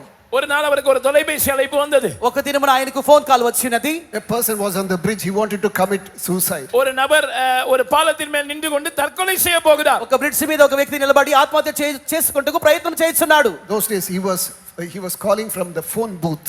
அந்த நாட்களில் அவர் ஒரு ஃபோன் பூத்தில் இருந்து தான் ஃபோன் பண்ணினார். ఆ యొక్క దినముల్లో ఆయన ఒక ఫోన్ బూత్ నుండే ఫోన్ చేసి ఉన్నాడు. When you put the coin 1 or 2 minutes, everything is over. Coin போட்டு கால் பண்ணுவார்கள். 1-2 நிமிடங்கள் தான் பேச முடியும். அது பிற்பாடு அது முடிந்துவிடும். నాణ్యం కాయిన్ వేసి వారు మాట్లాడుదురు 1 లేదా 2 నిమిషాలు మాట్లాడుదురు దాని తర్వాత వెళ్ళిపోదురు. I am a drunkard. My wife has left me because of me. ஐயா நான் ஒரு because of my drunkenness. ஐயா நான் ஒரு குடிகாரன், என்னுடைய குடிப்பழக்கத்தின் நிமித்தம் என்னுடைய மனைவி என்னை விட்டு போய் விட்டார்கள். నేను ఒక త్రాగుబోతుడైన అందువలన నా యొక్క భార్య నన్ను విడిచిపెట్టి వెళ్ళిపోయినది. I want to die. I want to jump from this bridge and commit suicide. இந்த பாலத்திலிருந்து நான் ஆற்றில் குதித்து தற்கொலை செய்ய போகிறேன். ఈ యొక్క బ్రిడ్జ్ మీద నుండి నేను కిందకి దూకి ఆత్మహత్య చేసుకోబోతున్నాను. Pastor T. Thomas did not know what to do. Pastor T. Thomas அவர்களுக்கு திடீரென்று என்ன செய்வது என்று தெரியவில்லை. పాస్టర్ టి థామస్ గారికి అకస్మాత్తుగా ఏమి చేయాలో తోచలేదు. Because he cannot give a big lecture because within 30 seconds or 1 minute telephone will be cut off. 30 second அல்லது 1 நிமிஷத்திலே அந்த டெலிபோன் இணைப்பு துண்டிக்கப்பட்டு விடும். எனவே பெரிய பிரசங்கம் எல்லாம் பண்ண முடியாது. ఒక నిమిషం లేదంటే 30 సెకన్లు మాత్రమే ఆ టెలిఫోన్ లో మాట్లాడవచ్చు. పెద్ద ప్రసంగం చేయేంత సమయం అక్కడ ఉండదు. God gave him a wisdom. கர்த்தர் அவருக்கு ஒரு ஞானத்தை கொடுத்தார். దేవుడు ఆయనకు ఒక జ్ఞానాన్ని ఇచ్చి ఉన్నారు. In the name of Jesus, I rebuke the spirit of drunkenness. இயேசுவின் நாமத்தில் இந்த குடி பழக்கத்தின் ஆவியை நான் கட்டிந்து கொள்கிறேன் என்று சொன்னார். యేసు నామములో ఈ త్రాగుబోతు ఆత్మను నేను గద్దించుచున్నానని చెప్పి ఉన్నారు. In the name of Jesus, I rebuke this suicidal tendency. இயேசுவின் நாமத்தில் இந்த தற்கொலை எண்ணத்தை நான் அதட்டுகிறேன் என்று சொன்னார். యేసు నామములో ఆత్మహత్య కోరికను నేను గద్దించుచున్నానని చెప్పి ఉన్నారు. In the name of Jesus, throw that bottle into that river. இயேசுவின் நாமத்தில் உன் கையில் இருக்கிற பாட்டிலை நீ ஆற்றிலே போட்டுவிடு என்று சொன்னார். యేసు నామములో నీ చేతిలో ఉన్న సీసా నీ సముద్రంలో పడవేయమని చెప్పి ఉన్నాడు. Soon after, the telephone went dead. அதே போல அந்த டெலிபோன் இணைப்பு துண்டிக்கப்பட்டு விட்டது. దాని తర్వాత ఒక టెలిఫోన్ కూడా తీసివేయబడి ఉన్నది. No way to know as to what had happened to him. இவருக்கு என்ன நடந்தது என்பதை அறிவதற்கு கூட வழி இல்லை. ఏమి సంభవించినదో ఆ వ్యక్తికి తెలుసుకొనుటకు సమయం కూడా దొరకలేదు. Before that, he had received a tract and the Bombay Faith of his number was there. அதற்கு முன்னதாக இந்த நபருக்கு ஒரு கைப்பிரதியை யாரோ கொடுத்திருக்கிறார்கள். அதிலே நம்முடைய பாம்பே விசுவாச வீட்டு நம்பர் இருந்தது. அப்படிதான் இந்த நபர் பாஸ்டர் டி. தாமஸ் அவர்களை தொடர்பு கொண்டார். దానికి ముందుగా అతనికి ఒక కరపత్రిక దొరికి ఉన్నది. దానిలో బాంబే విశ్వాస గృహం యొక్క నంబర్ ఉన్నది. ఆ విధముగా పాస్టర్ గారి యొక్క నంబర్ అతను తెలుసుకొని ఉన్నాడు. Later, after a few weeks, he straight away walked into the faith home. சில வாரங்கள் கழித்து அந்த குடிகாரராக இருந்த நபர் விசுவாச வீட்டுக்கு கடந்து வந்தார். కొన్ని వారముల తర్వాత త్రాగుబోతు అయిన వ్యక్తి విశ్వాస గృహానికి నడుచుకుంటూ వచ్చి ఉన్నాడు. A stranger is walking by. He said, I don't know who you are. இவர் ஒரு புதிய நபர் ஆனபடினால் பாஸ்டர் டி. தாமஸ் அவர்களுக்கு இவர் யார் என்று தெரியவில்லை, நீங்கள் யார் என்று தெரியவில்லையே என்று சொன்னார். ఇతడు కృతాత్మైనందువలన పాస్టర్ గారికి ఇతను ఎవడో తెలియలేదు నీవెవరో నాకు తెలియదని పాస్టర్ గారు అతనితో చెప్పి ఉన్నారు. I am that person. I wanted to commit suicide. நான் தான் தற்கொலை எண்ணத்தோடு உங்களுக்கு ஃபோன் பண்ணினதான அந்த நபர். నేనే ఆత్మహత్య చేసుకునే సందర్భంలో మీకు ఫోన్ చేసినటువంటి వ్యక్తిని. Sometimes there may be few here also with suicidal tendency. ஒருவேளை இங்கே இருக்கிற உங்களில் சிலர் கூட தற்கொலை எண்ணங்களோடு போராடி கொண்டிருக்க கூடும். ఒకవేళ ఇక్కడ వచ్చినటువంటి మీరులో కూడా ఎంతో మంది ఆత్మహత్య చేసుకోవాలనేటువంటి ఆలోచనతో వచ్చి ఉండవచ్చును. Later he came to the faith home, got saved, and Pastor T. Thomas had the privilege of baptizing him. இந்த நபர் விசுவாச வீட்டுக்கு கூட்டங்களுக்கு வர ஆரம்பித்தார், ரட்சிக்கப்பட்டார். Pastor D. தாமஸ் அவர்கள் தான் அவர்களுக்கு தண்ணீர் ஞானஸ்நானம் கொடுத்தார். దాని తర్వాత ఈ యొక్క వ్యక్తి కూటములకు వచ్చటను దేవుని యొక్క సన్నిధానముకు ప్రార్థనలకు వచ్చటను చేసి ఉన్నారు. Pastor T. థామస్ గారు అతనికి బాప్తిస్మం కూడా ఇచ్చి ఉన్నారు. You may be here with any problem, many problems. The name of Jesus is all sufficient for you. எந்த பிரச்சனையோடு நீங்கள் இங்கே இருந்தாலும் பரவாயில்லை, பல பிரச்சனைகளோடு இங்கே நீங்கள் இருந்தாலும் பரவாயில்லை, இயேசுவின் நாமம் எல்லாவற்றுக்கும் போதுமானதாக இருக்கிறது. ఎన్నో సమస్యలు ఇంకెన్నో సమస్యల చేత మీరు ఇక్కడ వచ్చి ఉన్నారు. అయినను కూడా పర్వాలేదు, యేసు నామము అన్ని సమస్యలకు చాలినదిగా కనబడుతున్నది. యేసువిన్ నామం వల్లమేయుள்ளదే, యేసువిన్ నామం జయమளிக்குமே, యేసువిன் நாமம். All clap your hands and sing. எல்லாரும் கைகளை தட்டி பாடுவோம். అందరూ పాడండి. ஜெயமளிக்குமே இயேசுவின் நாமம், சாவினை நீக்குமே இயேசுவின் நாமம், ஔஷதமே இயேசுவின் நாமம், சாவினை நீக்குமே இயேசுவின் நாமம், ஔஷதம். Once more. இயேசுவின் நாமம் வல்லமையுள்ளதே, இயேசுவின் நாமம் ஜெயமளிக்குமே. இயேசுவின் நாமம் வல்லமையுள்ளது. இயேசுவின் நாமம் ஜெயமளிக்குமே. இயேசுவின் நாமம் சாவினை நீக்குமே. இயேசுவின் நாமம் ஔஷதமே. இயேசுவின் நாமம் சாவினை நீக்குமே. இயேசுவின் நாமம் ஔஷதமே. Hallelujah.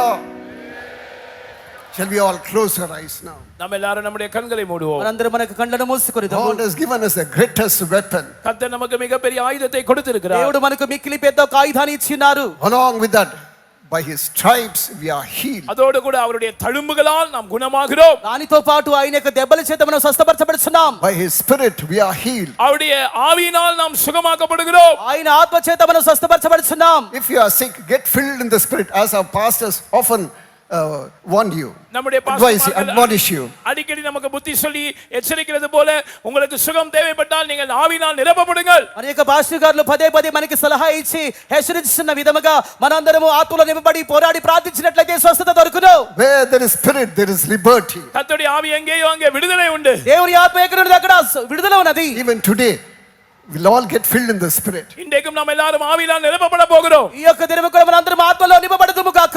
All those who receive the Holy Spirit, get filled in the spirit. பரிசுத்த ஆவியை பெற்ற எல்லாரும் ஆவியினால் நிரப்பப்படுங்கள். అశుద్ధాత్మ పొందిన వారందరూ ఆత్మలో నింపబడండి. If you have not received the Holy Spirit, keep praising God. God can anoint you even today. நீங்கள் பரிசுத்த ஆவியை பெறாதவர்களாக இருந்தால் ஸ்தோத்திரம் ஸ்தோத்திரம் என்று சொல்லி தேவனை ஸ்தோத்திரம் பண்ணி கொண்டே இருங்கள். இந்த கூட்டத்தில் இன்றைக்கு கூட கர்த்தர் உங்களை அபிஷேகம் பண்ண கூடும். అశుద్ధాత్మ పొందని వారైతే స్తోత్రము స్తోత్రం అని చెప్పుతూనే ఉండండి. ఈ యొక్క కూటంలో ఈ యొక్క సమయమందు దేవుడు నిన్ను పరిశుద్ధాత్మ చేత అభిషేకించుటకు సాధ్యుడై ఉన్నాడు. I will pour out upon my spirit upon all flesh is the promise of God. இதோ நான் மாம்சமான யாவர் மேலும் என் ஆவியை ஊற்றுவேன் என்பது தேவனுடைய வாக்குத்தத்தமாக இருக்கிறது. నేను సర్వ శరీరుల మీద అనేక ఆత్మను కుమ్మరించుదునని దేవుడే వాగ్దానం చేసి ఉన్నాడు. We were conducting a convention in Delhi. டெல்லியில ஒரு கன்வென்ஷன் நடத்தி கொண்டிருந்தோம். ఢిల్లీలో ఒక కన్వెన్షన్ జరుగుతున్నది. Everything was over. எல்லாம் முடிந்து விட்டது. సమస్తము సమాప్తమై ఉన్నది. Center pastor was asking them to praise God for all the goodnesses in the convention. அந்த கன்வென்ஷனில் கர்த்தர் செய்த நன்மைகளுக்காக சென்ட்ரல் பாஸ்டர் அவர்கள் ஸ்தோத்திர குறிப்புகளை சொல்லி எல்லாரையும் தேவனை ஸ்தோத்திரம் பண்ண வைத்துக் கொண்டிருந்தார். కన్వెన్షన్ లో చేసినటువంటి మేలుల నిమిత్తమై సెంట్రల్ పాస్టర్ గారు లేచి ఒక్కొక్క విషయాన్ని చెప్పి స్తోత్రం చెప్పమని చెప్పి ఉన్నారు. A girl had come from Maharashtra. மகாராஷ்டிராவிலிருந்து ஒரு வாலிப பிள்ளை வந்திருந்தால் మహారాష్ట్ర నుండి యవనస్తురాలి అమ్మాయి వచ్చినది. That last moment she received the Holy Spirit. அந்த கடைசி நிமிஷங்களிலே அவள் பரிசுத்த ஆவியின் அபிஷேகத்தை பெற்றுக்கொண்டாள். చివరి నిమిషంలో ఆమె పరిశుద్ధాత్మ అభిషేకాన్ని పొంది ఉన్నది. And I had the privilege of baptizing her here in the Chennai convention. Chennai கன்வென்ஷனிலே அந்த சகோதரிக்கு நான் தான் ஞானஸ்நானம் கொடுத்தேன். చెన్నై కన్వెన్షన్ లో ఈ యొక్క సహోదరికి బాప్తిస్మం ఇచ్చుటకు దేవుడు నాకు గొప్ప ధన్యతనిచ్చినాడు. So God doesn't need much time. தேவனுக்கு நிறைய நேரம் எல்லாம் வேண்டாம். దేవునికి అధిక సమయం అవసరం లేదు. Lord, I want to obey you. ஆண்டவரே நான் உமக்கு கீழ்ப்படிய விரும்புகிறேன். ప్రభువా నేను నీకు లోబడ కోరుచున్నాను. I will follow you. ஆண்டவரே நான் உம்மை பின்பற்றுவேன். ప్రభువా నేను వెంబడించుదును. I don't want to live for the earthly for the sake of earthly things. ஆண்டவரே பூமிக்குரிய காரியங்களின் மேல் மாத்திரம் நாட்டமுடையவனாய் நான் ஜீவிக்க விரும்பவில்லை. ప్రభువా భూ సంబంధమైన కార్యములను వెతుకువానిగా వెతుకు దానినిగా నేను జీవించుటకు కోరుకొనటలేదు. I want to be seen in thy kingdom. உம்முடைய ராஜ்யத்தில் காணப்பட நான் விரும்புகிறேன். ఈ రాజ్యంలో కనబడుటనే నేను కోరుకొనుచున్నాను. Shall we all close our eyes now? நாம் எல்லாரும் நம்முடைய கண்களை மூடுவோம். ఇప్పుడు మనందరము చేరి కన్నును మూసుకుందాము. The power of God is here to heal us. நம்மை சுகமாக்கும்படியாக தேவனுடைய வல்லமை இங்கே இருக்கிறது. దేవుని యొక్క శక్తి మనల్ని స్వస్థపరచు నిమిత్తం ఇక్కడ కనబడుచున్నది. Where there is spirit, there is liberty. கர்த்தருடைய ஆவி எங்கேயோ அங்கே விடுதலை உண்டு. దేవుని యొక్క ఆత్మ ఇక్కడ ఉంది, అక్కడ స్వతంత్రం ఉన్నది. The power of God will descend upon you right now. இப்பொழுதே கர்த்தருடைய வல்லமை உங்கள் மேல் இறங்கி வரும். ఇప్పుడే దేవుని యొక్క శక్తి మీ మీదకు దిగి వచ్చును. God is anointing some of you with the Holy Spirit afresh. புதிதாக பரிசுத்த ஆவியினால் கர்த்தர் உங்களில் சிலரை அபிஷேகம் பண்ணுகிறார். కొత్తగా దేవుడు ఎంతో మందిని పరిశుద్ధాత్మ అభిషేకం చేత అభిషేకిస్తున్నారు. Name of Jesus is in our midst. இயேசுவின் நாமம் நம்முடைய மத்தியில் இருக்கிறது. యేసు నామము మన మధ్యలో ఉన్నది. Blood of Jesus is flowing in our midst. இயேசுவின் ரத்தம் நம்முடைய மத்தியிலே பாய்ந்து கொண்டிருக்கிறது. యేసు రక్తం మన మధ్యలో ప్రవహించుచున్నది. He has taken stripes for your healing. உங்களுடைய சுகத்துக்காக அவர் வாரடிகளினால் தழும்புகளை அச்சிருக்கிறார். నీ యొక్క స్వస్థత నిమిత్తం ఆయన గాయం పొంది దెబ్బలను తిని ఉన్నారు. You will never be disappointed. நீங்கள் ஒருபோதும் வெட்கப்பட்டு போக மாட்டீர்கள். నీవు ఎన్నిటికీ సిగ్గుపడగోరువు. You have come trusting in Jesus. நீங்கள் இயேசுவை விசுவாசித்து இங்கே வந்திருக்கிறீர்கள். మీరు యేసుని మాత్రమే విశ్వసించి నమ్మండి. It is a proof that he is a living God. அவர் ஜீவனுள்ள தேவன் என்பதற்கு ஆதாரமாக ఆయన సజీవుడు, దీనికి ఆధారముగా Now all servants of God and believers get filled in the Spirit. இப்பொழுது எல்லா கர்த்தருடைய ஊழியர்கள் விசுவாசிகள் பரிசுத்தாவினால் நிரப்பப்படுவோமாக. దీనికి రుజువుగా పరిశుద్ధాత్మ పొంది నిమిత్తము సేవకులు విశ్వాసాలను సమర్పించుకోరండి. Such of those who are not received the Holy Spirit, ask the Lord, Lord, anoint me. பரிசுத்தாவியை பெறாதவர்களாய் நீங்கள் இங்கே இருந்தால் இந்த நேரத்தில் கர்த்தரை பார்த்து ஜெபியுங்கள், கர்த்தாவே என்னை அபிஷேகம் பண்ணும். పరిశుద్ధాత్మ పొందని వారు ఇక్కడ ఎవరైనా ఉన్నట్లయితే ఈ యొక్క సమయమందు దేవుని వైపుగా తెరచి వచ్చి ప్రభువా నన్ను అభిషేకించండి ప్రార్థించడం ప్రారంభించండి. The power of God will descend upon you right now. இப்பொழுதே கர்த்தருடைய வல்லமை உங்கள் மேல் இறங்கி வரும். ఇప్పుడే దేవుని యొక్క శక్తి నీ మీదకు దిగి వచ్చుచున్నది.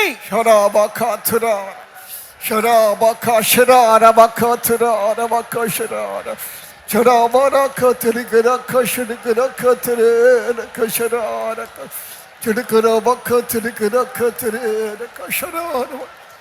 அக்கினியாலும் மதடியார்கள் எரிந்திட அக்கினியாலும் மதடியார்கள் எரிந்திட அக்கினி அபிஷேகம் அளித்து விடும்.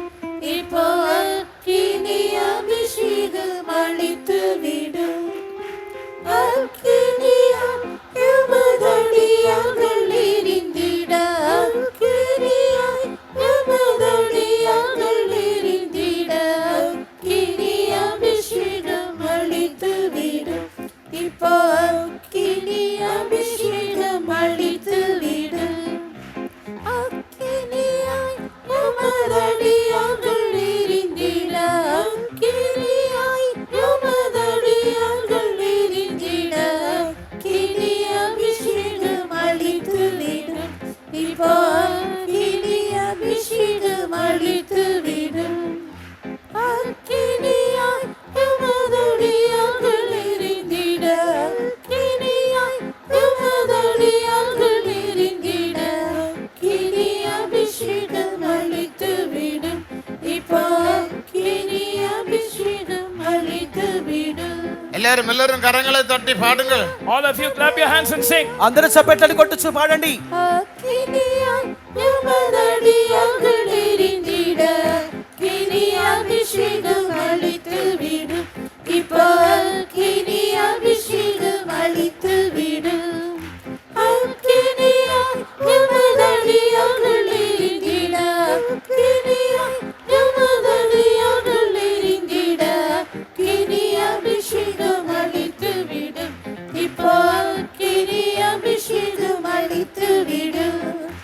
அக்கினியாய் மதடியார்கள் எரிந்திட அக்கினியாய் மதடியார்கள் எரிந்திட அக்கினி அபிஷேகம் அளித்து விடும். இப்போ அக்கினி அபிஷேகம் ஆமென். ஹல்லேலூயா. அக்கினியாயும் மதடியார்கள் எரிந்திட